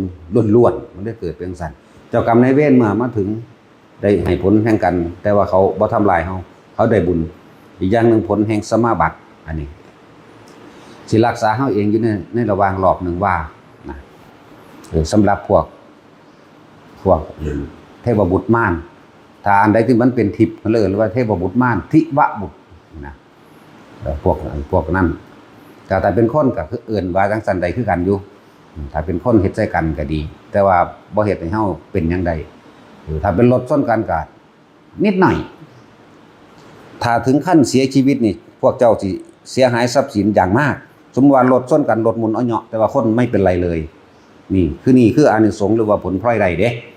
ไม่เป็นอะไรเลยเด้คนผู้นั้นตัวอย่างมีมาหลายค่ะก็ได้แต่มาเว้าให้ฟังนั่นบักอันนึงมันอ้วนๆอยู่หั่นมาแต่พุ่นเห็นมันขับหลายเหลือเกินให้มันบักซะรถมันหมุนเอาเหาะนั้นนั่งยิ้มอยู่นั่นน่ะมันก็บ่ฮู้ว่ามันหลอดมาได้จังไดมันงงเห็นบ่ล่ะเขาฟังธรรมแล้วเขาก็ทรงการฟังธรรมก็เป็นการทรงฌานเจริญฌานอันหนึ่งได้เพ่งอยู่ในเสียงแห่งธรรมคิดนึกพิจารณาหาความจริงใจลงน้อมยอมรับนี่ทรงฌานในลักษณะแห่งการฟังธรรมบ่แม่นแต่ว่าทรงฌานในการลักษณะแห่งการรู้ลมหายใจเข้าออกเดียวเพ่งลมอย่างเดียวนี่มันหลายฌานมันหลายวิธีอยู่ในคำว่าทรงฌานฌานก็คือการทำสิ่งใดสิ่งหนึ่งชินมันชินนั่นเองอะไรหลายอยู่ผลภูมิมาแต่โคราชทางเอาถิ่มเลยเอาไปขายขยะแต่ว่ายืนคำแอลด่ารถไหมเป็นเรื่องผู้ใดก็ว่าตายแน่แหละมันมุนแยกชิ้นมันละมันขาดออกเลยมันแปลกเลยละแต่ว่าเราก็สั่งให้คนอีกคนหนึ่งขับรถใหม่เราใหม่แล้วขี่มาเอาเองอีกอยู่เด้เรามาถึงจนได้ไหมแปลกว่าละหลายอย่างที่พวกเข้าบรรลุอานิสงส์ของมันจึงเน้นแบบนี้ในด้านการเงินการงาน3 เดือนขึ้นไปจังสิได้ผลเริ่มมีผลเด้อบ่แม่นว่าเฮ็ดเดี๋ยวนี้ได้เดี๋ยวนี้เด้อสะสมซะก่อนเด้อมื้อหนึงทำความสงบเพียงแค่รัดข้อมือเดียวเพิ่นว่าบัดว่าเฮ็ดจักเวลาบัดนี้เพิ่นว่า3 เวลาว่าซั่นพุทธเจ้าว่าโอ้ยก็เฮ็ดหลายกว่านั้นแหน่เฮาว่าเนาะ เป็นผู้ไม่ห่างจากฌานนะจึงเป็นเหตุแห่งความเจริญแห่งโภคทรัพย์ได้มาซึ่งทรัพย์สินเงินทองอะไรเพราะได้เลี้ยงชีพคนที่เป็นหนี้อยู่ก็คือกันเดี๋ยวมันจะคอยทยอยใส่ละ6 เดือนใส่นี่เท่าได้ล้านเบิดก็มีนี่เว้าเพื่อให้เกิดแรงจูงใจนำอยู่บางนึงมันเฮ็ดอยู่6 เดือน30 ล้าน มันถือมันน่าถวายอยู่ล้านนึงก็เลยมึงให้กูหน่อยแต่บักฮานี่ว่ะ ว่าเล่นแต่ว่าอีหลีเด้อันนี้ นี่คือให้เกิดแรงจูงใจว่ามันมีผลเด้อแต่ละอันแต่ละอย่างเฮามีประจักษ์พยานเบิด นะสิ่งที่เฮาเว้านี่มีพยานทั้งบุคคลทั้งสิ่งของให้เห็นได้นะนั่นแหละเป็นจังซั่นเฮาบ่เคยเว้าเล่นมีแต่เว้าจริงเว้าคือเล่นแต่จริงเด้เพราะว่าชีวิตมันบ่จริงเฮาเลยเว้าเล่นจังซั่นนั่นแหละ คนที่ขายของก็บ่ต้องไปซีเรียสบ่มีคนมาซื้อสร้างหัวมันอยู่กับลมแต่ว่าล่ะอยู่กับลมเข้าอยู่กับลมออกจิตเป็นบุญแล้วเกิดความสงบเย็นบุญเกิดขึ้นเจ้ากรรมนายเวรมาได้บุญอโหสิกรรมนี่คือผู้ขวางเพราะว่าเฮาเฮ็ดไว้ก่อนต่อมาพวกญาติของเฮาเองเป็นบิดามารดาเป็นที่หนึ่งพ่อกับแม่เป็นที่หนึ่งเด้อชาติใดก็สร้างเด้อไล่ไปฮอดเป็นอสงไขยรู้ว่าพวกลูกมีบุญแล้วเกี่ยวถึงกันเบิดเด้อพ่อกับแม่ที่หนึ่งนั่นแหละเขาได้รับบุญแล้วผู้ตกทุกข์ได้ยากขึ้นไปสวรรค์ใดแล้วก็ผู้ที่ดีอยู่แล้วก็เกิดก่อกำลังขึ้นแล้วก็นำกระแสที่เขาเจ้าได้รับกำลังของเขาเจ้าเองช่วยปกปักรักษานั้นด้วยแล้วก็ซอยสกิดจักบ่ล่ะสกิดญาติว่าโอ้อีนี่มันเป็นคนมักทำบุญก็ไปสกิดญาติไปสกิดญาติให้มาทำบุญบัดนี้เพราะว่ามันสิมีเวลาและบุญจากการให้ทานที่มันอุทิศเนี่ยเขาก็ได้นำนะเข้าใจว่าล่ะนั่นแหละจังว่ามันมีเฮาจึงเว้าต้นเหตุที่ว่ามันเป็นหยังมันคือเจริญแห่งโภคทรัพย์ได้เฮาบ่ได้เว้าโดยบ่มีความจริงออกมาแจงนะเฮาก็เห็นจังซั่นอีหลีพร้อมนะเป็นจังซั่นอีหลี ยืนยันให้ทุกคนเกิดความเร้าใจอยากปฏิบัติเพราะการปฏิบัติทั้งเบิดเป็นผลของตัวเองบ่ได้แก้ผู้อื่นบ่ได้แก้ผู้บอกผู้สอนบ่ได้แก้พระพุทธเจ้าบ่ได้แก้พุทธศาสนาได้แก้ตนนั่นแหละถ้าหลุดพ้นกับตนนั่นล่ะหลุดพ้นบ่แม่นผู้อื่นหลุดพ้นเด้เพิ่นบ่ได้ดีย้อนดอกเพิ่นเว้าอยู่เพราะว่าเพิ่นบ่เอาดีจังซั่นจังว่าเฮ็ดไปเถอะทรัพย์สินเงินทองจะคนเป็นหนี้ก็สิคอยมาใส่หนี้ดอกพอน้อยไม่เล็กมีคนมาใส่แน่แล้วบ่นั่นก็จังซั่นแล้วนี่ตัวอย่างหนึ่งเขาก็ยังว่าเขามีพยานบุคคลเบิดเนาะมีล่ะตอนนี้วัดเนี่ยหลายคน หลายหลานย่านแต่บ่ได้บุญหลายแลนหูลูกน้ำเขาสมน้ำหน้า นั่นแหละแต่มันก็มีทางออกให้เห็นบ่ล่ะมีทางออกให้เห็นบ่นี่แหละจังว่าพวกเขาได้บุญนำเจ้ากรรมนายเวรได้บุญนำเทวดาหรือญาติเฮาพ่อแม่ยังก็แล้วแต่เนี่ยได้บุญนำเขาก็เฮ็ดให้เฮาสงบเฮ็ดให้มีสติเฮ็ดให้มีสัมมาสติระลึกนึกถึงคนที่แก่จังใดเฮ็ดให้เกิดความใจเย็นจักว่าล่ะเกิดความใจเย็นขึ้นเด้คนเฮาเวลาสิไปถึงกันต้องไปหาด้วยผลประโยชน์ได้จังไปเป็นความจริงบ่พวกเจ้าว่าจริงพวกเจ้าเองเด้อคิดเบิ่งเด้อถ้าจะไปหาบักนั่นอีนี่มีผลประโยชน์ได้ดังไปถ้าบ่มีผลประโยชน์บ่ไปอยู่ซื่อๆนี่บ่ไปหรอกต้องมีอย่างน้อยๆก็ส่วนกันไปเล่น กับผลประโยชน์รวมกันต้องไปเล่นไหมเนาะจังซั่นแหละนั่นแหละที่นี่ถ้าเป็นการเป็นงานเฮาไปหากันเฮาไปติดต่อเขานี่ตั้งไว้กูสิว่าจังซี่กูเว้าจังซี่กูจะตกลงกันด้วยแบบนี้ถ้าบ่ได้เด้ถ้าเขาขัดแย้งหรือศูนย์เด้โมโหปึ้งปังขึ้นมาโลดนั่นเพราะความโลภนำหน้าความโลภล่ะเป็นเหตุแห่งความโกรธจักบ่ล่ะกิเลสตัวใดสิสู้ความโลภได้เด้อนี่เพราะว่าเป็นหัวหน้าใหญ่มันจังซั่นอันละบัดนี้เฮาฝึกในตนเอง3 เดือน4 เดือนไปแล้วเริ่มเห็นผลเด้เพราะว่าเฮาไปติดต่องานกับช่างบ่ได้เป็นไปโดยอารมณ์แห่งการโลภเว้าหยังก็สร้างมีสติและมีการปล่อยวางไปในตัวเด้ได้ก็สร้างบ่ได้ก็ตามเด้บัดนี้แม้นสิยึกยักกันก็สิมีสติในการระลึกนึกถึงพูดประสานสมานมิตรให้เกิดความเข้าใจกันเด้แต่บ่เป็นไปมันก็เลิกกันไปโดยบ่ได้มีปฏิฆาอาฆาตกันเนี่ยแล้วมันมีผลดีต่างหลายในการดำเนินชีวิตของเจ้าของเองเฮ็ดให้ใจเย็นเฮ็ดให้ทุเลาเบาบางในความโกรธได้อาฆาตแค้นได้เฮ็ดให้มีสติระลึกถึงผลได้และผลเสียนี่ที่มันเห็นอยู่ซุมื้อนี่ก็เลยและป้องกันภัยอันตรายได้นะหมายถึงการทรงชาตินี่แหละภัยอันตรายใดๆทั้งปวงในเมืองให้ทุกคนเฮ็ดไว้เนี่ยเด้อ 2-3 ครั้งมั่งครั้งละ2 วินาที3 วินาทีเข้าใจว่าล่ะบ่เฮ็ดหลายดอกมันขี้คร้านถ้าไปเล่นนี่มุ้ยบ่ฮู้จักเน็ตบ่จักเหนื่อยบ่ฮู้จักเมื่อยเด้ถ้าไปเล่นถ้าเป็นประเภทเว้าพื้นกันนี่บุ้ยมันหังมันในอารมณ์เข้าสิหนีจากกันก็บ่ได้ดึงกัน บ่กินข้าวกินน้ำก็ได้เนาะมันเข้าตาดูนตาแดงออกเวลาเว้าพื้นกันจังซั่นแล้วมันสิเป็นที่ระงับของเฮาเองหลายอย่างที่เฮาบ่ฮู้จักอานิสงส์ของมันเรื่องอุบัติเหตุเรื่องหนี้สินหรือว่าเรื่องอาชีพในการทำมาหากินเฮ็ดให้คนเริ่มมีโภคทรัพย์มากขึ้นแล้วก็การใช้โภคทรัพย์ที่เกิดขึ้นแล้วเนี่ยด้วยความมีสติและเห็นคุณค่ามีคุณค่าทรัพย์สมบัติที่หามาได้มันสิมีคุณค่าใช้อย่างมีประโยชน์ได้บัดนี้มันสิเป็นใช้อย่างมีประโยชน์เป็นจังซั่นตะกี้มันหามาได้ก็สร้างคนพวกคนเป็นบทบุญเข้าใจบ่ล่ะพวกคนเป็นบทบุญมีเงินมาหลายๆใช้สะใช้คิดว่ามันสิเบิดบ่เป็นติดชินเห็นว่าเจ้ากรรมนายเวรเวลามันให้ผลบางอย่างมันก็สะกิดครุ่มจิตให้ไปหาตะโมให้ไปหาตะเล่นให้ไปหากินตะเหล้าให้ไปหาเล่นการพนันไปเลาะไปเด้นั่นแหละมันเป็นสั้นแต่ว่าถ้าคนมีอันนี้บัดนี้รู้อยู่ในการทรงฌานอันนี้ที่สึกระงับไว้ด้วยความมีสติคือสัมมาสติระลึกถึงอันใดถือแบบนั้นควรแบบนั้นอันนี้ควรนี่บ่ควรมันสิมีเบรกห้ามล้อนั่นแหละห้ามล้อใจของเจ้าของนั่นแหละมันสิมีเบรกนั่นแหละเดี๋ยวอีกอย่างนึงที่สุดบัดนี้ก็คือเวลาคนสิตายเฮาเช็ดชินแล้วนะมันสิกังวลลมหายใจเด้อคนสิตายนี่มันกึกกักจักว่าล่ะ มันสิกึกกักอยู่ในนี่เนี่ยมองนี้แน่กับมองนี้แน่เนี่ยบัดนี้เฮาชินแล้วเนี่ยลืมไปเบิดทุกอย่างมีแต่ลมเรื่อยๆแล้วมันสิถิ่มของมันเองอันนี้ตัวนี้สิดีดเองเป็นเองดอกสิเป็นเราเองตัวนี้นี่แหละจังว่าเอสาวันโตทุกขตะเนี่ยพาผู้ใดอยากพ้นทุกข์จงมีสติดูกับลมหายใจให้มากเด้อรายละเอียดมันลึกกว่านี้ในหน้าปานสติ16ก็ต้องเว้าดอกเว้าไปก็พอสำนั่นแหละเนาะ ทางคนก็มาฝึกเพราะว่าเป็นหนี้อยากรวยทางคนก็มาฝึกเพราะว่าป่วยเนาะโรคไข้ไข้เจ็บหนาคือว่าคน20 30 40นี่ก็ซั่นสิป่วยตอน50หายเด้สิบอกให้หายเด้อนี่บ่ป่วยจักเทื่อเด้นี่มีแต่ตายโลด บ่ป่วยบ่เป็นโรคหยังบ่มีโรคถ้าสิตายมีแต่ตายเอาโลด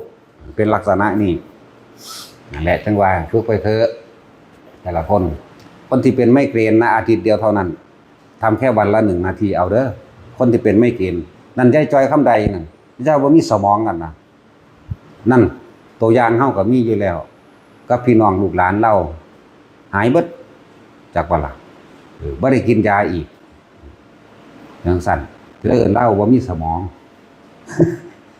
อาการเจ็บไข้ได้ป่วยคนสิเป็นโรคตอนนั้นตอนอายุเท่านั้นการให้ผลของกรรมเท่านั้นถูกละลงเพราะว่าเฮาทำบุญหนีบาป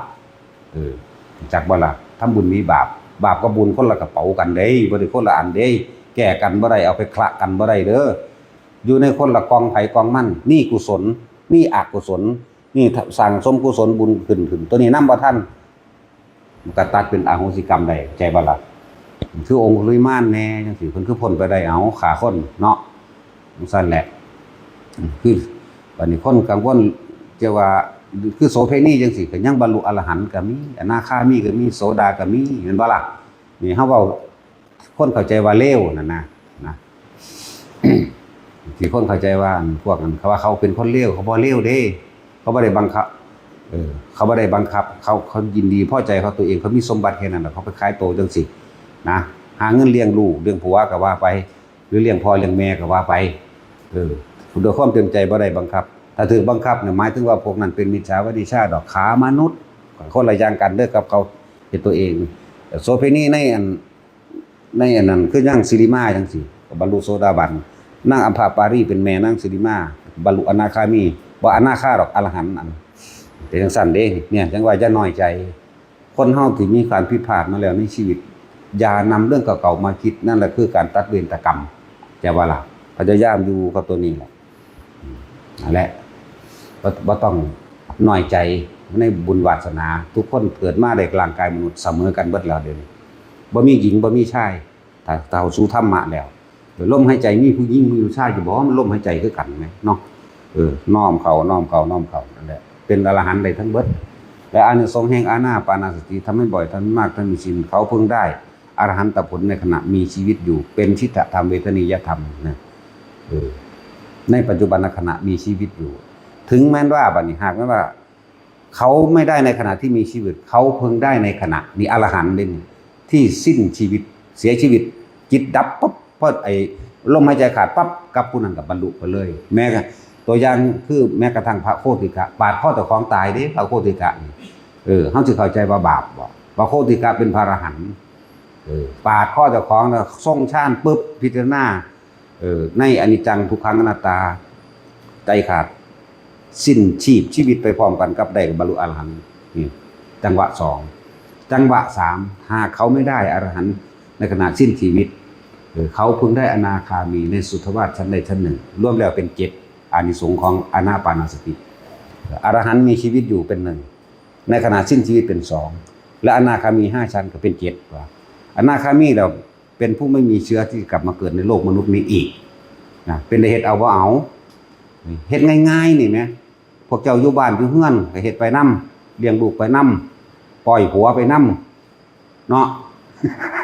แต่ว่าถึงเวลาอันอารมณ์มันดีเนี่ยก็พุทโธพุทโธเด้อ ลมหายใจเฮานี่แหละนั่นแหละมีแต่แนวดีๆเด้อันที่บอกที่แนะมานี่เป็นจังซั่นแต่ก็เป็นผลดีแก่ตนทั้งนั้นเพื่อจะพ้นจากทุกข์เอสาวันโตทุกขตะให้เป็นผู้มีสติระลึกรู้อยู่ในกายลมหายใจคือกายในกายอันหนึ่งแน่บ่ได้ประกอบไปด้วยวัตถุสิ่งของเอาแต่ของล้วนๆเด้อเอาละพ่อ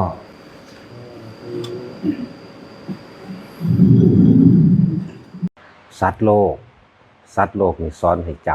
ำเฮ็ดไปตามสัญญาอารมณ์ความรู้สึกที่มีมาแล้วหลายร้อยล้านอสงไขย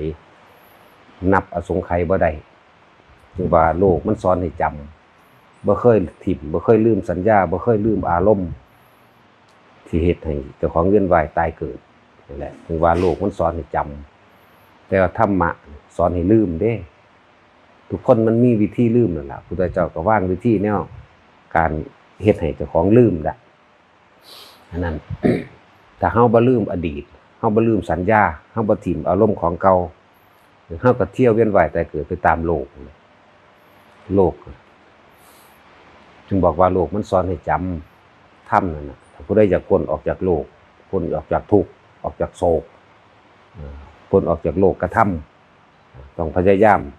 ละสัญญาอารมณ์คือความจำอันเก่าให้ได้ก็สั่นก็เวียนว่ายตายเกิดอยู่นี่แหละนั่นแหละจังว่าหลักธรรมทั้งเบิดนี่เกิดขึ้นจากจิตตามธรรมดาแล้วถ้าเฮาสิเปรียบเทียบเรื่องของจิตนี่มันอยู่ตะมั่นเด้จิตมันอยู่ในตาจิตมันอยู่ในหูจิตมันอยู่ในจมูกลิ้นกายถ้ามีความคิดปรุงแต่งไปตามสิ่งที่เห็นที่ได้ยินที่ได้กินที่ได้รสที่ได้กระทบสัมผัสทางกายนั่นแหละอาการของคำว่าจิตก็คือความคิดนั่นเองความคิดนึกอยากให้เป็นแบบนั้นอยากให้เป็นแบบนี้อันนี้แหละสัตว์โลกมันเกิดไปตามความอยากให้เป็นนั่นแหละนี่แหละแต่ว่าเฮาเฮ็ดจังได๋หลักธรรมทั้งเบิดสัตว์ทั้งหลายเกิดตายเพราะว่าความคิดแล้วก็คนที่สิหยุดความเกิดความตายได้ก็ต้องอาศัยความคิดเมื่อเห็นว่าความคิดนี่แหละพาเกิดพาตายก็ต้องหาวิธีทางหาอุบายมาเพื่อบ่ให้คิดนี่แหละจึงบอกว่าความเกิดก็อยู่ในความคิดความบ่เกิดคือการหยุดคิดว่าหลักธรรมทั้งเบิดรวมอยู่ในจิตนี่บ่มีรูปร่างบ่มีตัวตนบ่มีลักษณะแต่ว่ามันไปแฝงอยู่กับบุคคลที่รักบุคคลที่เกลียดพอใจกับบ่พอใจสัตว์ที่รักสัตว์ที่เกลียดทรัพย์สมบัติทั้งที่มีวิญญาณและบ่มีวิญญาณมีวิญญาณคือช้างม้าวัวควายสัตว์เลี้ยงที่บ่มีวิญญาณก็คือพวกรถพวกท่องพวกต้นไม้เลือกสวนไร่นานี่เองนั่นแหละมันไปแฝงอยู่กับจังซั่นแฝงอยากปรับหน้าแบบนั้นจะปรับหน้าแบบนี้จะคิดจังซั่นจะคิดจังซี่งัวควายอยากให้อ้วนอยากให้พี่อ้วนมีกำลังขายเอาลูกขายโตมันเองก็แล้วแต่นั่นแหละอาการความคิดนึกปรุงแต่งทั้งหลายนั่นว่าอาการของจิตจริงๆแล้วมันอยู่ตะมั่น ถ้าเฮาหยุดความคิดนึกได้แล้วก็บ่มีอีหยังเกินนี่ล่ะก็จบเลยจบอยู่แค่นั้นเข้าสู่อยู่ในความว่างจากสิ่งที่มีอยู่เนี่ยสิ่งที่มีอยู่คือ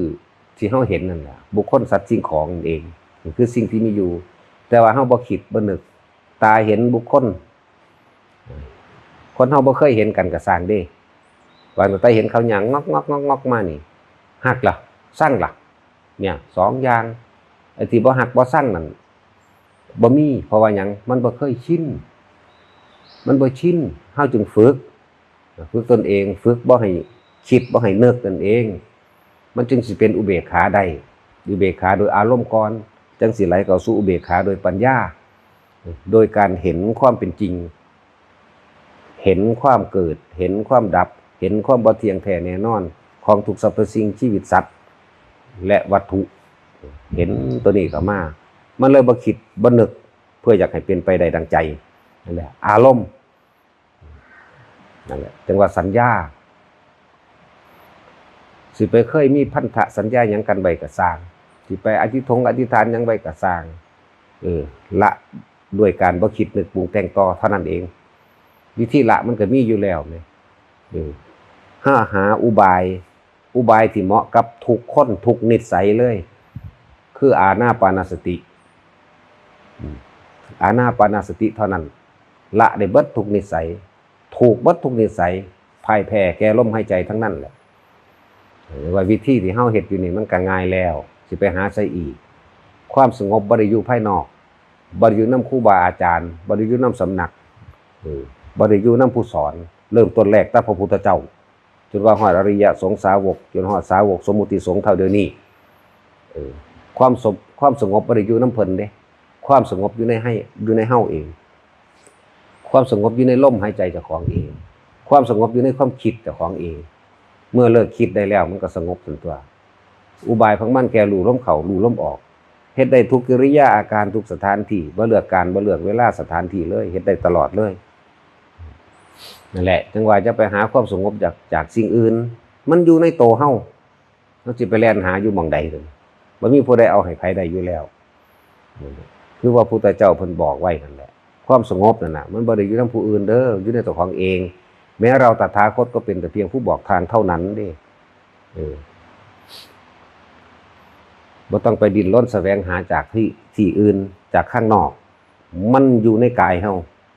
มันอยู่ในใจของเฮาเองถ้าใจบ่คิดบ่นึกบ่ปรุงบ่แต่งมันสงบล่ะแต่ว่าด้วยความเคยชินสัญญาสัญญาอารมณ์ความรู้สึกมันชินเป็นธรรมชาติเป็นธรรมดาของมันเกิดมาหลายอสงไขยว่าถ้าเห็นหยังเขาคิดนึกปั๊บพอใจบ่พอใจ2อย่างได้ยินหยังเขาเรื่องใดก็สร้างคิดนึกปั๊บเนี่ยเกิดล่ะอารมณ์ความรู้สึกนั่นแหละเรียกว่าพบได้เกิดขึ้นแล้วพบเกิดขึ้นขณะนั้นแหละขณะที่มีอารมณ์ความรู้สึกนั่นเองเพราะว่าอาศัยความคิดอาศัยความนึกแต่ว่าความคิดความนึกนี่มีมาดังเดิมแต่เก่าก่อนคืออาศัยสัญญานั่นเองที่อธิบายคำว่าสัญญาเวทยิตานิโรธเห็นบ่ล่ะถ้าหยุดความคิดได้ความคิดนี่มาจากสัญญาอยู่แล้วคือเราเห็นคนกับผู้หญิงเนี่ยเอาอีหยังมาว่ากับผู้หญิงกับสัญญาล่ะว่าผู้หญิงกับผู้ชายโลดกับหมากับหมูโลดเห็นนั่นเห็นนี่เขานั่นแหละถ้าเราบ่คิดนึกมันก็ดับสัญญาตัวดับความคิดนั่นแหละดับสัญญากันเลยอารมณ์เกิดบ่ได้ก็นิโรธดับทั้งปวงนั่นตัวมันบ่ได้ยากคือมันง่ายๆนึงเด้คนนึงไปหาแปรทรัพย์แปรแสงยังให้มันรู้สึกว่าขังรู้สึกว่าวิเศษรู้สึกว่าเป็นเครื่องที่ไกลเกินตัวนั่งเว้าบ้าๆอยู่มันก็ดับสัญญาได้ตัวมันก็เวทยิตานิโรธได้ตัวแค่เฮาบ่คิดนึกปรุงแต่งในผู้หญิงผู้ชายบุคคลสัตว์สิ่งของมันก็นิโรธมันก็ดับของมันอยู่จังซั่นเด้เพราะว่ามันบ่คิดบ่นึกบ่ปรุงบ่แต่งไปแต่ว่ามันเห็นอยู่นี่ตาเห็นไม่คิดนึกนั่นหูได้ยินเรื่องใดก็สร้างไม่คิดนึกจมูกได้กินหนังก็สร้างไม่คิดนึกไม่นึกไม่คิดจักอย่างเลยตาหูจมูกลิ้นกายรูปรสกลิ่นเสียงสัมผัสถ้าบ่คิดนึกล่ะอารมณ์ย่อมเกิดขึ้นไม่ได้พบย่อมดับไปอารมณ์ความรู้สึกในความพอใจและไม่พอใจนี่เปิดบ่ได้พบเกิดบ่ได้นั่นแหละต้องเลิกล้าง เลิกล้างในสัญญาต่างๆนานาที่เคยบ่ต้องย่านดอกแต่เฮาบ่หยุดที่เฮาไผสิมาหยุดให้จังว่าโอ้ยย่านเสียสัจจะอยู่หั่นย่านเสียสัจจะอยู่นี่เคยปรารถนาไว้เคยหยังไว้นั่นแหละเครื่องหลอกลวงจักนั่นแหละตัวหลอกลวงเลยล่ะสัญญาเห็นบ่ล่ะสัจจะจังสั่นสัจจะจังสี่ให้อยู่ในปัจจุบันปัจจุบันเด้ปัจจุบันคือรู้ลมเข้ารู้ลมออกแต่ว่าเข้าใจสติก็คือรู้ลมเข้ารู้ลมออกแต่ว่าเข้าใจถ้าว่าสติกับปัจจุบันบ่มีอดีตบ่มีอนาคตแล้วมันก็อยู่ในปัจจุบันคือลมเข้าลมออกถ้าอยู่กับลมเข้าลมออกได้ดับสัญญา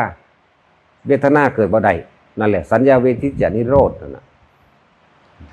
แต่คนสงสัยว่าเรื่องของสมาบัติเป็นแค่ว่าพระผู้พ้นไปแล้วเพิ่นเข้าฌานธรรมดานี่แหละเลยเอิ้นสัญญาเวทิจานิโรธสมาบัติเป็นเข้าธรรมดานี่แหละเพิ่นบ่ได้พิเศษอีหยังดอกตายเบิดแล้วล่ะเฮาบอกแต่เรื่องตำรามันเด้เดี๋ยวนี้เข้าใจบ่นี่แต่ละคนผู้นั้นเข้าสัญญาเวทิจานิโรธสมาบัติ7วันมั่งองค์นั้นเข้าเท่านั้นทั้งนี้มีแต่พวกตายเบิดแล้วเด้เฮาไปหาความหมายอย่างอยู่ทางนอกดับในเฮานี่เด้บ่มันไปดับนำผู้อื่นเด้เฮาได้ยินเรื่องเล่ามาว่าพระมหากัสสปะเขาสัญญาเวทิจานิโรธสมาบัติ7มื้อเทวดาไปแอบใส่บาตรหรือว่าไปหลอกใส่บาตรเพื่อสิได้แสงสว่างนั่นถึงเพิ่นตายแล้วเด้ล่ะผู้เพิ่นเข้าก็เลยใช่บ่ล่ะแต่ว่าแต่ละคนอย่าไปหาตะนอกตัวหลาย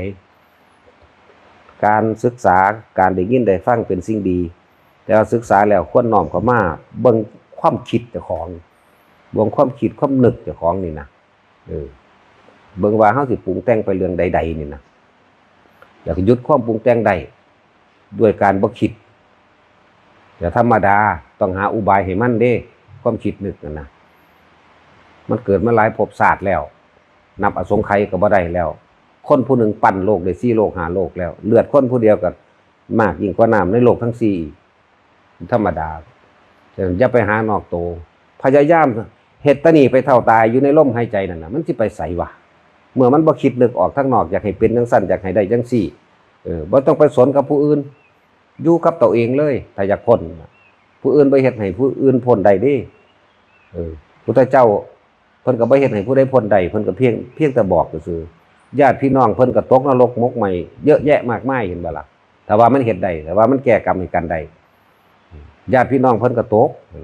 สุปาพุทธะพอเฒ่าเพิ่นเด้นั่นพูดถึงเรื่องโลกพอเฒ่าเด้นั่นแหละเทวทัตผู้นี่ญาติเพิ่นเบิดเด้นั่นบักหลายๆเด้บ่ธรรมดาเด้จึงแต่ว่านำเข้ามาเป็นตัวอย่างหน่อยๆซื่อๆแหละ เพราะว่ามันหาความหมายจากภายนอกมันต้องหาเข้ามาทางในเฮามีการคิดออกทางนอกล้วนแล้วแต่มีผลเป็นทุกข์ทั้งเบิดเลยการคิดออกทางนอกอยากได้อยากดีอยากมีอยากเป็นนั่นแหละ ล้วนแล้วแต่เป็นเหตุแห่งทุกข์ทั้งเบิดการคิดเข้ามาข้างในบัดนี้รู้เฉพาะลมหายใจอันนี้แหละมรรคกับนิโรธที่นำกันในขณะใดที่เฮาอยู่ในลมหายใจของเฮาเองโดยบ่มีความคิดนึกอย่างอื่นเนี่ยนั่นแหละมรรคกับผลอยู่ในกันสร้างเหตุให้มากเถอะส่วนผลมันแล้วแต่มันที่บอกว่าจะไปคิดหามื้ออื่นนะนักปฏิบัติธรรมทั้งหลายให้อยู่ในปัจจุบันมีมื้อนี้ขณะนี้เท่านั้นมื้ออื่นนั่นน่ะมีไว้สำหรับคนที่รอดตายเท่านั้นส่วนนักปฏิบัติทั้งหลายให้คิดว่าตายเดี๋ยวนี้ตายมื้อนี้ตายขณะนี้อยู่จังซี่ตลอดมันสิไปไสนั่นแหละหลักธรรมทั้งเบิดรวมลงที่จิตตัวเดียวถ้าหยุดคิดได้จิตมันก็อยู่ของมันเองว่างๆนอกจากคนมันหยุดคิดบ่ได้เท่านั้นเองอาสะคันตะธรรมเลิกคิดธรรมทั้งปวงความเกิดความดับความเปลี่ยนไปแห่งหมู่สรรพสัตว์เกิดขึ้นบ่ได้ถ้าเกิดขึ้นบ่ได้แล้วเป็นอสังขตธาตุเมื่อไม่มีความคิดปรุงแต่งธาตุทั้งหลายย่อมก่อตัวขึ้นไม่ได้ธาตุนี่ธาตุ4พวกเฮานี่เองเนี่ยพวกนี้ย่อมก่อตัวขึ้นมาได้มันก็เป็นสุญญตวิโมกข์ขาดจากความยึดมั่นถือมั่นในความเป็นอัตตาตัวตนเพราะปราศจากการคิดบ่มีการคิดแล้วจบเท่านั้นมันบ่ได้ยากเด้ที่จริงมันบ่ได้ยากจักเม็ดเด้มันอยู่แค่ลมหายใจเข้าออกนี่นึงเด้ บัดสังเกตถ้าของคิดไปปั๊บถูกล่ะอยากให้ผู้นั้นเป็นจังซั่นผู้นี้เป็นจังซี่อยากให้เจ้าของเป็นแบบนั้นแบบนี้พร้อมเนี่ยมีแต่หานอกตัวมันบ่ได้มีความหมายอันอื่นเอามาแปลเด้ถ้าเฮาอยู่ในลมหายใจได้เนียนๆแน่หนึ่งเป็นหนึ่งเดียวเฉพาะลมหายใจบ่มีอย่างอื่นเข้ามาเว้าได้เคยได้จักเทื่อล่ะเคยเห็นเคยเป็นอยู่บ่แนวมื้อนี้ดับสัญญาอย่าเอาความเก่าๆมาคิดมานึกมาปรุงมาแต่งมาประกอบการสร้างขึ้นนั่นแหละอย่าเอามันมาประกอบกันให้มันเป็นแบบนั้นเป็นแบบนี้อยากได้แบบนั้นอยากได้แบบนี้เลิกให้เบิดคือจังคนไปเคยสัญญาสาบานยังไว้บ่ต้องไปถอนมันดอกเนี่ยยังไปยึดติดอยู่เห็นบ่ถอนในความใจเขาของเองเลยปราศจากการคิดนึกปรุงแต่งแล้วมันก็เลิกของมันเองนั่นแหละความหลอกลวงเห็นบ่คนที่ว่าเคยสัญญาไว้จังซั่นเคย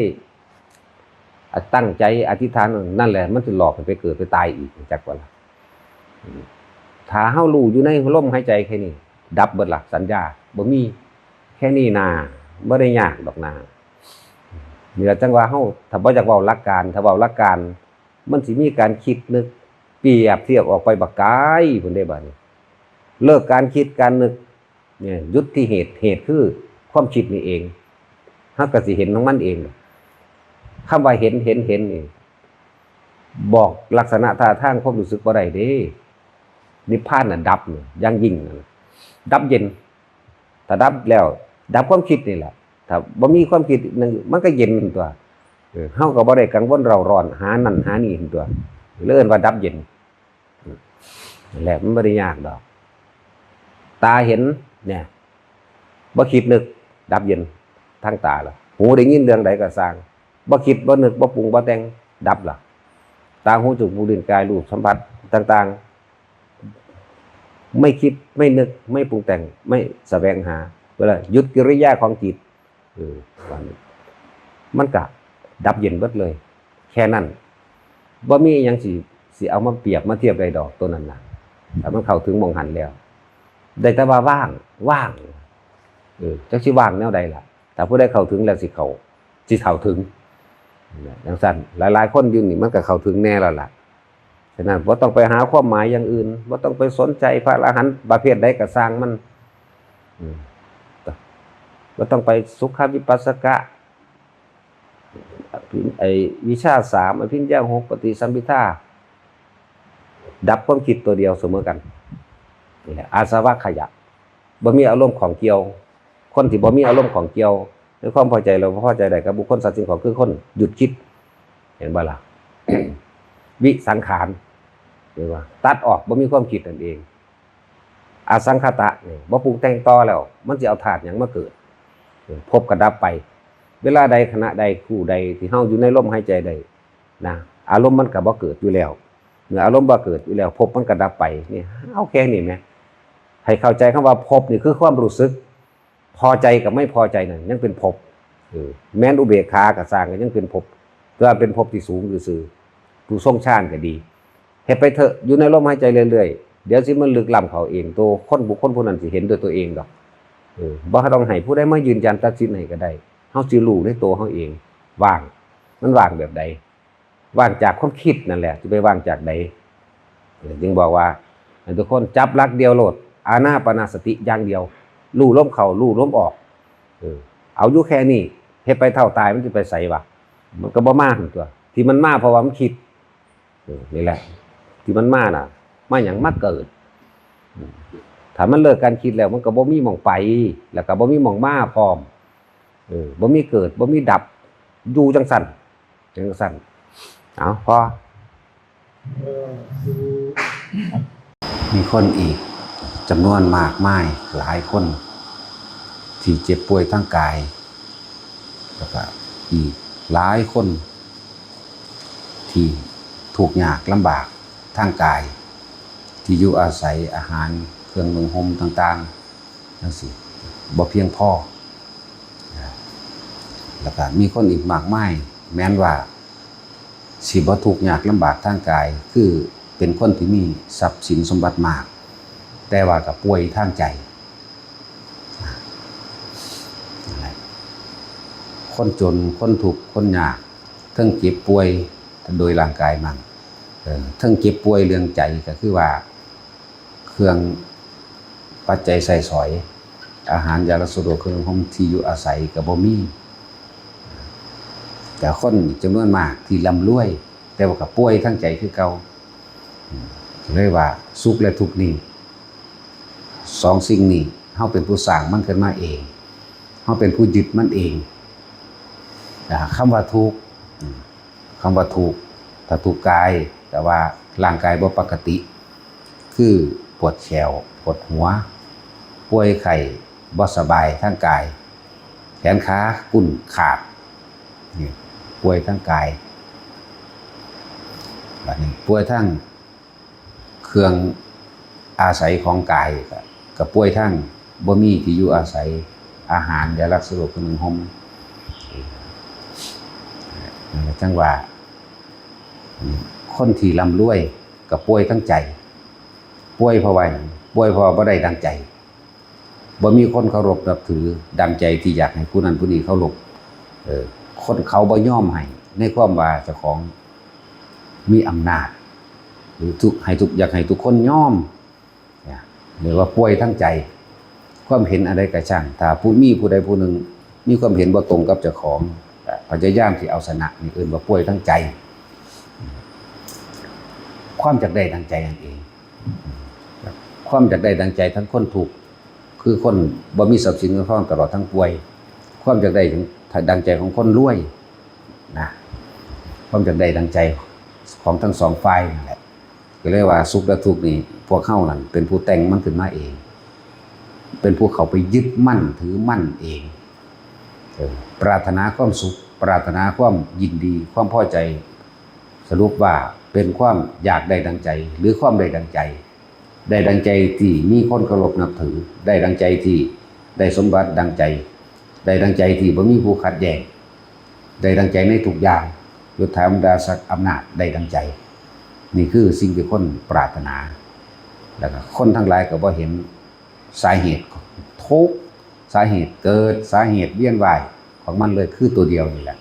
ความอยากได้ดังใจความยินดีความพอใจในราบยศสรรเสริญเนี่ยแล้วก็สุขเรื่องปรารถนาสุขปรารถนาความได้ดังใจถ้าอันใดบ่ได้ดังใจก็เป็นทุกข์ล่ะบ่เป็นไปดังที่คิดเอาไว้บ่เป็นไปดังที่คิดไว้บ่เป็นไปดังที่หวังเอาไว้ว่าจะได้แบบนั้นนั่นแหละทุกอย่างนี่บ่ว่าคนมีเงินหรือคนรวยหรือว่าคนถูกต้นเหตุมันมาจากใจคือความคิดจากปะล่ะ ความคิดของเฮาเองแหละเป็นผู้สร้างมันขึ้นมาความคิดของเฮาเองมันก็ไปยึดติดมันเอง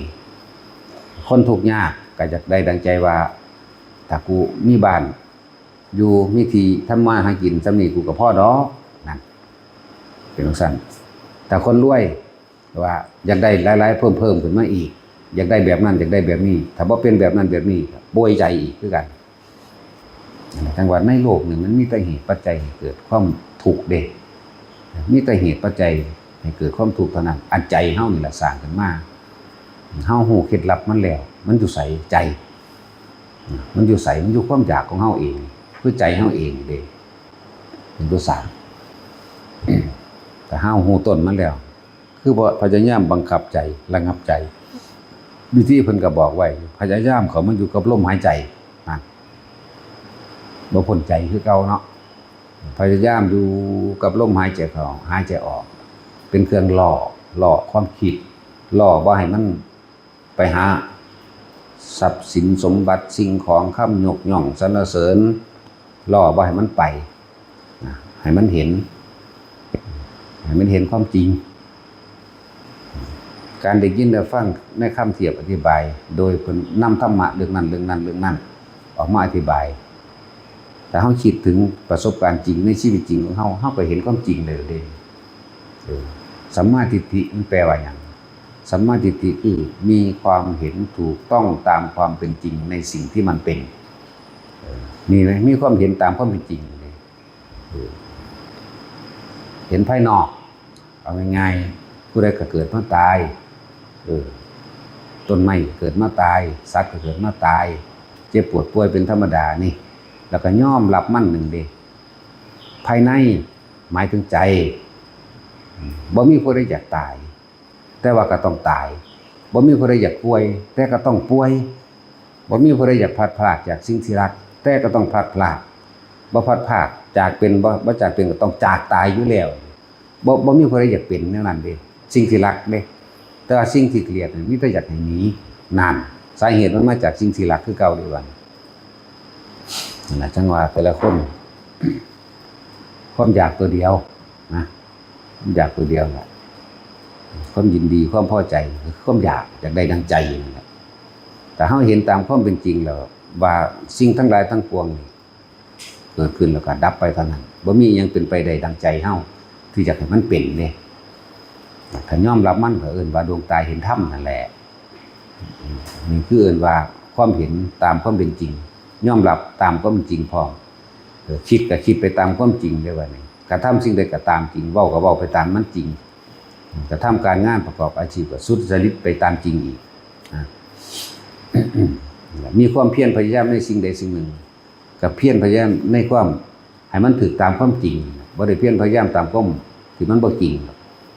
ยกตัวอย่างคำว่าเพียรพยายามบางคนเพียรพยายามที่จะแก้กรรมด้วยการขอร้องอ้อนวอนหรือด้วยพิธีต่างๆอันนี้มันบ่เป็นความจริงถ้าว่าเพียรพยายามที่สิตัดกรรมแห่งตนเองจังซี่ก็เพียรพยายามในลมหายใจนี่และสัมมาสติเป็นเรื่องใดนึกยังก็ตามก็นึกถึงความถูกต้องและตามความเป็นจริงด้วยนะมันก็เป็นสัมมาสมาธิเองหรอกสมาธิจิตมันก็ตั้งมั่นมันก็บ่หวั่นไหวมันบ่หวั่นไหวไปกับเรื่องราวต่างๆเพราะว่ามันเห็นความจริงมันยอมรับความจริงนี่แหละคำว่าสมุทัยธรรมังนี่ไหมสิ่งใดสิ่งหนึ่งเนี่ยเกิดขึ้นเป็นธรรมดามีสาเหตุด้วยสมุทัยเนี่ยสิ่งใดสิ่งหนึ่งที่เกิดขึ้นเป็นธรรมดาสมุหมายถึงสาเหตุทยะหมายถึงใจเด้สิ่งใดสิ่งหนึ่งเกิดขึ้นเป็นธรรมดาที่จิตใจของเราปรุงแต่งขึ้นนะครับแต่ว่าไม่ได้เป็นไปตามจิตใจที่ปรุงแต่งขึ้นแต่ว่ามันก็ต้องมีความดับเป็นธรรมดาเด้สมุทัยธรรมังสิ่งใดสิ่งหนึ่งเกิดขึ้นเป็นธรรมดาที่ใจเราคิดเป็นบ่ล่ะอยากให้มันได้ดังใจที่จริงแต่ว่าสิ่งนั้นไม่ได้เป็นไปเนี่ยธรรมังเนี่ยสิ่งทั้งหลายทั้งปวงได้บ่ธรรมังสัพพันธังนิโรธธรรมติล้วนแล้วแต่มีความแตกดับนิโรธะนะดับไหมเป็นธรรมดาเขายอมรับมันเขาก็บ่ฝืนบ่ขัดเขาก็ใช้ชีวิตตามมรรคมีองค์8นั่นแหละที่อธิบายเมื่อกี้คือมรรคมีองค์8นั่นแหละถ้าบอกบาลีคนบ่เข้าใจถ้าบอกไปยัง4มันสิเข้าใจอยู่จังซั่นยอมรับมัน มันเกิดที่ใจเฮาก็ต้องหยุดมันที่ใจเฮาก็อาศัยลมหายใจคือเก่าเป็นเครื่องล่อเครื่องหลอกมันให้มันมาอยู่ไปเรื่อยอยู่ไปเรื่อยถ้ามันบ่ทำซ้ำๆคิดซ้ำๆจังซี่มันก็ดับลงไปดอกหรือว่าเฮานึกถึงบุคคลที่เกลียดก็ช่างบุคคลที่รักก็ช่างบุคคลที่เกลียดนึกถึงเพื่อให้มันลืมสร้างมันบ่อยากให้มันนั่นมาใกล้นั่นแหละว่านึกถึงซ้ำๆบ่อยๆคือย่านมันลืมเด่นน่ะโอ้ยมันทางยึดมั่นถือมั่นเด่นติดเข่าเด่นหรือบุคคลที่รักก็ช่างนึกถึงซ้ำๆมีแต่สิปรุงไปทางเป็นห่วงปรุงไปทางนั้นไปทางสิเฮ็ดของเวียนว่ายตายเกิดนะอยากได้ดังใจอยากให้เขามาอยู่ใกล้อยากคุยกับเขาอยากให้เขารวยอยากให้เขาดีอยากให้เขาพ้นนั่นนี่แหละนั่นแหละสัตว์โลกเป็นไปตามกรรมเด้อตัวรองรับความเห็นของเฮาต่างๆคือพวกเฮามาปฏิบัติธรรมเมื่อรู้ถึงจุดใดจุดหนึ่งมันยอมรับแล้วจังซี่ก็อยากให้พ่อแม่ได้ทำไปบังคับเพิ่นได้บัดโอ้ยเฮ็ดจังไดพ่อกับแม่สิได้แบบนี้น้อเด้นั่นแหละตัวนึงอย่าลืมไว้เด้อบ่ว่าพ่อแม่ผู้มีบุญคุณหรือว่าลูกอยากหวังดีนำเขาเองนั่นแหละอย่าลืมคำว่าสัตว์โลกเป็นไปตามกรรมเด้อเขากระทำมาจังไดคำว่ากระทำตัวกรรมที่ใหญ่ที่สุดนั่นน่ะคือจิตเจตนาเด้อตัวใหญ่นั่นน่ะความตั้งใจคิดอยากให้มันเป็นนั่นแหละเอิ้นว่าจิตเจตนาแบบนั้นเอิ้นว่ากรรมแท้ๆกรรมทั้งใจเด้อหนักกว่าหมู่เพราะมันสิคิดซ้ำๆคิดบ่อยๆคิดอยากให้เป็นแบบนั้นแบบนี้ถ้าเขาว่าเป็นไปเนี่ยศูนย์อยู่ผู้เดียวนั่นแหละโมโหอยู่จังสั่นจังซี่เฮ้ยอยู่ผู้เดียวนั่นแหละ นั่นแหละอารมณ์ตัวนี้มันบ่หายไปไหนเด้อมันซ้ำไว้มันย้ำไว้ไหนบ่ว่าเป็นบุคคลที่มีบุญคุณหรือลูกเป็นบุคคลที่รักลูกเต้าเล่าหลานหมู่พวกแม่นเฮาแนะนำธรรมะไปแล้ว ถ้าเขาไปเฮ็ดตามเอาตัวนี้เป็นตัวว่างใจสัตว์โลกเป็นไปตามกรรมถ้าเขาไม่ทำเราก็ทำอะไรกับเขาไม่ได้ล้วนแล้วแต่เราจะเป็นผู้ทุกข์ใจต่างหากเพราะความอยากได้ดังใจของเราตัณหาซ้อนตัณหาหวังดีเข้าใจบ่นี่ตัณหาหวังดีนี่ว่าตัณหาซ้อนตัณหาแต่เป็นตัณหาหวังดี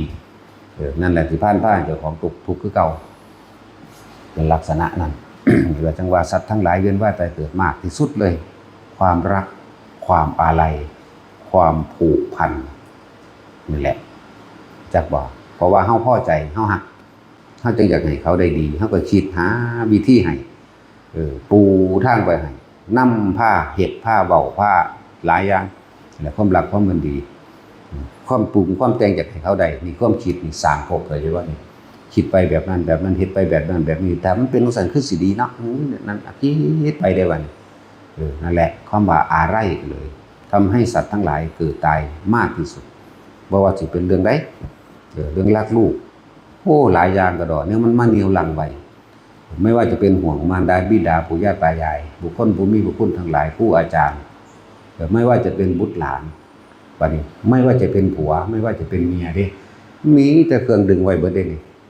ดึงให้เฮาเวียนว่ายตายเกิดดึงให้เฮาคิดดึงให้เฮาคิดวางอนาคตแผนพังไว้ให้เขาทีนี้ในระหว่างการไปบอกการแนะนำหรือว่าการพาไปเขาบ่เฮ็ดไปได้ดังใจศูนย์กังวลในตัวเองเด้อคือเฮาเห็นประสบการณ์เรื่อยๆแม่ได้มีหม่องโปร่งจิตว่างใจบรรเทาความทุกข์ของเขาได้อยากให้ลูกได้พาลูกมาบัดนี้ลูกไหวบ่งามก็ให้ลูกเฮ็ดแบบบ่สนใจก็ให้ลูกนั่นแหละตัวนั้นแหละตัวเกิดเด้อตัวนั่นแหละตัวอารมณ์เฮานั่นมันบ่ได้ดังใจครับเราเองมันบ่เป็นไปตามที่เฮาพึงพอใจอยากให้มันเป็นนี่แหละความว่ายึดมั่นถือมั่นเด้ตั้งใจให้เป็นหยังเดี๋ยวนี้จังซี่นะเวลาเพิ่นบอกสูฟังอยู่บ่จังซี่นะเวลาเพิ่นสอนนะนั่นแหละเกิดตลอดเด่นพบเกิดเด่นอารมณ์นั่นอารมณ์พบเด้อพบคืออารมณ์คือพบถ้าเฮาหัวใจไว้ตายนี่หรือเอาไปค้างไว้เข้าใจว่าอารมณ์ค้างเนื่องจากตอนเช้านี่จี๊ดนึกไปจนว่าหอดยามมื้อแลงเลยอารมณ์มันค้างจักบอกมันบ่ได้ดังใจมันบ่พอใจที่เขาเฮ็ดแบบนั้นสมมุติลูกมันบ่เฮ็ดให้พอใจทั้งที่ตัวเองหวังดีอยากให้ลูกเห็นธรรมรู้ธรรมอยากให้ลูกมีที่ปงที่ว่างหรือว่าอยากให้ลูกดีบ่อยากให้เป็นคนเลวนึกไปจนหอดค่ำนอนไปก็เกิดว่ามันหลับไหลตายไปตอนนั้นนรกเด้อนั่นแหละเตือนตนดีๆโลดแนวมื้อนี่บ่แม่นเรื่องไกลโตเด้เรื่องที่พวกเฮาเป็นอยู่ตลอดเด้ผู้ลูกอยากให้พ่อแม่ได้ดีจงได้บัดนี้ฮู้จักบ่อารมณ์เจ้าของมันเกิดนี่นั่นแหละตรงที่ว่างจิตใจในการทำกับหมู่สัตว์ทำกับคนนะคือสัตว์โลกเป็นไปตามกรรมนั่นแหละเขาทำสิ่งใดเขาก็ได้สิ่งนั้นการกระทำอันเป็นตัวกรรมที่ใหญ่สุดๆที่มันลืมหลงบ่เป็นคือใจนั่นแหละเฮาบ่อาจสามารถบังคับใจภายได้เด้แต่ใจเจ้าของก็ยังพอแห้งอยู่ความคิดเจ้าของมันพอแห้งอยู่เด้ไหลไปเรื่องนั้นเรื่องนี้ก็พอแห้งอยู่สิภาษาหยังกับใจผู้อื่นอยู่ในกายผู้อื่นอีกนั่นแหละผู้ตาเมียได้มาเห็นได้มายินได้ฟังมันยอมรับมันปรงใจได้คืออยากให้ผัวเป็นผัวก็เว้าก็โศกกระซากใส่จังซี่ถ้าผัวมาหูมาเห็นแล้วจังซี่ก็อยากให้เมียได้ดีนำนั่นความรักความผูกพันด้วยนั่นจักว่าล่ะความรักความผูกพันความอาลัยนี่คืออยากให้เป็นไปดังใจที่เจ้าของอยากให้เขาเป็นเด้ทั้งสั้นแหละเป็นความจริงทั้งนั้นแหละอันแนวมื้อนี้แล้วก็เป็นความจริงที่มันอยู่ในทุกๆคนเด้บ่ได้ไปอยู่นำผู้อื่นเด้อยู่นำเฮาเบิดเฮาเป็นจังซี่บ่นี่บางคนก็นำลูกบางคนก็นำหลานเห็นบ่บางคนก็นำพ่อแม่บางคนก็ปู่ย่าตายายบางคนก็ผัวบางคนก็เมียแต่ว่าโตสุดยอดอีหลีคือผัวกับเมียยอดมันอยู่นี่นั่นแหละยอดมันลงตรงนี้แหละ ว่าพยายามแต่ยอมรับมันแล้วครับเฮาก็บอกคำว่าปล่อยว่างกับคำว่าปล่อยปละละเลยมันคนละอย่างกันเฮาบ่ได้ปล่อยปละละเลยในลักษณะนั้นเฮาก็บอกก็สอนบอกแล้วแนะแล้วถ้าเขาเฮ็ดหยังถ้าเขาบ่เฮ็ดเองเราก็จะไปทำอะไรกับเขาได้เพราะสัตว์ทั้งหลายเป็นไปตามสิ่งที่เขาจะกระทำเองสัตว์โลกเป็นไปตามกรรมเนี่ยว่างมั่งมีเด้นั่นแหละพยายามห้ามใจตัวเองดีกว่าเพราะนั่นได้กระช่างเฮาบ่อาจสามารถไปละไปถอนลูกศรคือกิเลสตัณหาให้ผู้ใดได้เลยนั่นแหละบุคคลผู้หนึ่งที่ทำเข้าถึงเครื่องความบริสุทธิ์แล้วนี่วิมุตติแล้วก็ไม่อาจทำให้อีกบุคคลผู้หนึ่งซึ่งรักมากที่สุดก็ไม่อาจสามารถที่จะถอนลูกศรตัณหาความอยากให้อีกบุคคลหนึ่งนั้นได้บ่ได้เห็นบ่พระพุทธเจ้าเฮาสำเร็จแล้วเพิ่นก็ได้แต่แนะเอาเด้นางพิมพากับปฏิบัติอยู่พอแห้งเด้เพิ่นเคยทุกข์ยากลำบากนำกันมาจังซั่นแล้วพอแห้งถอนเอาเองเป็นเอาเองพระราหุลก็พอแห้งบ่แม่นว่าสิบวชแล้วบรรลุเลยเด้พระราหุลก็ดีโอ้ยพอแห้งถึง10 กว่าปีพุ่นเด้พระราหุลเลี้ยนเพี้ยนมากอยู่นั่นแหละทุกข์ยากลำบากแม้ชาติสุดท้ายก็ยังลำบากแหละเข้าห้องน้ำจังซี่หรือเบิ่ตอนแรกไปนอนก็นอนในห้องน้ำเด้ตะกี้เพิ่นบ่ให้นอนนำกันเพิ่นก็เลยห้ามจังคอยมีบัญญัติมาเรื่อยๆอายุไม่เกิน7 วันมั่งนั่นหลายอย่างยาวก็สิเว้าไปนั่นแหละห้ามใจเฮาโลดเด้อไผก็ดีบ่มีผู้ใดทำความบริสุทธิ์ให้ไผได้เด้เดี๋ยวเครื่องวัดผลของการปฏิบัติคือบ่อยากผู้คนฮู้ในตัวเองนั่นแหละถ้าบ่อยากแล้วมันก็บ่ดิ้นรนกัดแกว่งในความคิดเด้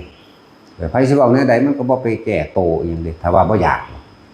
เบิดจากเบิดความปรารถนาไผว่าดีก็เป็นเรื่องของผู้ว่าไผว่าเลวก็เป็นเรื่องของผู้ว่าเด้มันบ่ไปแก้โตอีหยังมันบ่ไปอธิบายผู้ใดมาเข้าใจเด้มันง่ายๆมันเลยกลายเป็นแบบธรรมดานี่เด้ตะกี้เฮาอยากเฮาฝึกหัดปฏิบัติเอาเป็นเอาตายใส่กันเลยอดข้าวอดน้ำเดินมันธรรมดาเด้อขาบวมหลายอย่างบัดมันไปเห็นแล้วมันก็โอ้ยมันก็ธรรมดานี่เองไงซ้ำนั่นนึงเด้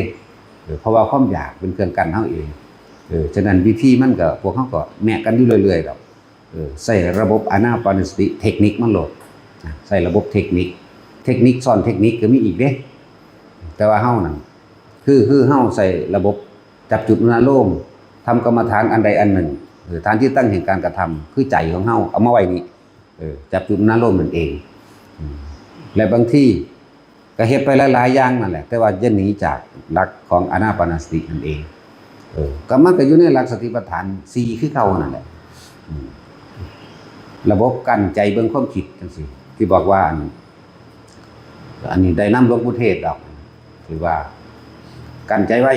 หายใจเข้าลึกๆก็กั้นใจไว้เบิ่งก็ดูมันคิดหยังแล้วก็ปล่อยออกกั้นใจไว้อีกเบิ่งก็ดูมันคิดหยังว่าถ้าคิดหลายมันบ่เลิกคิด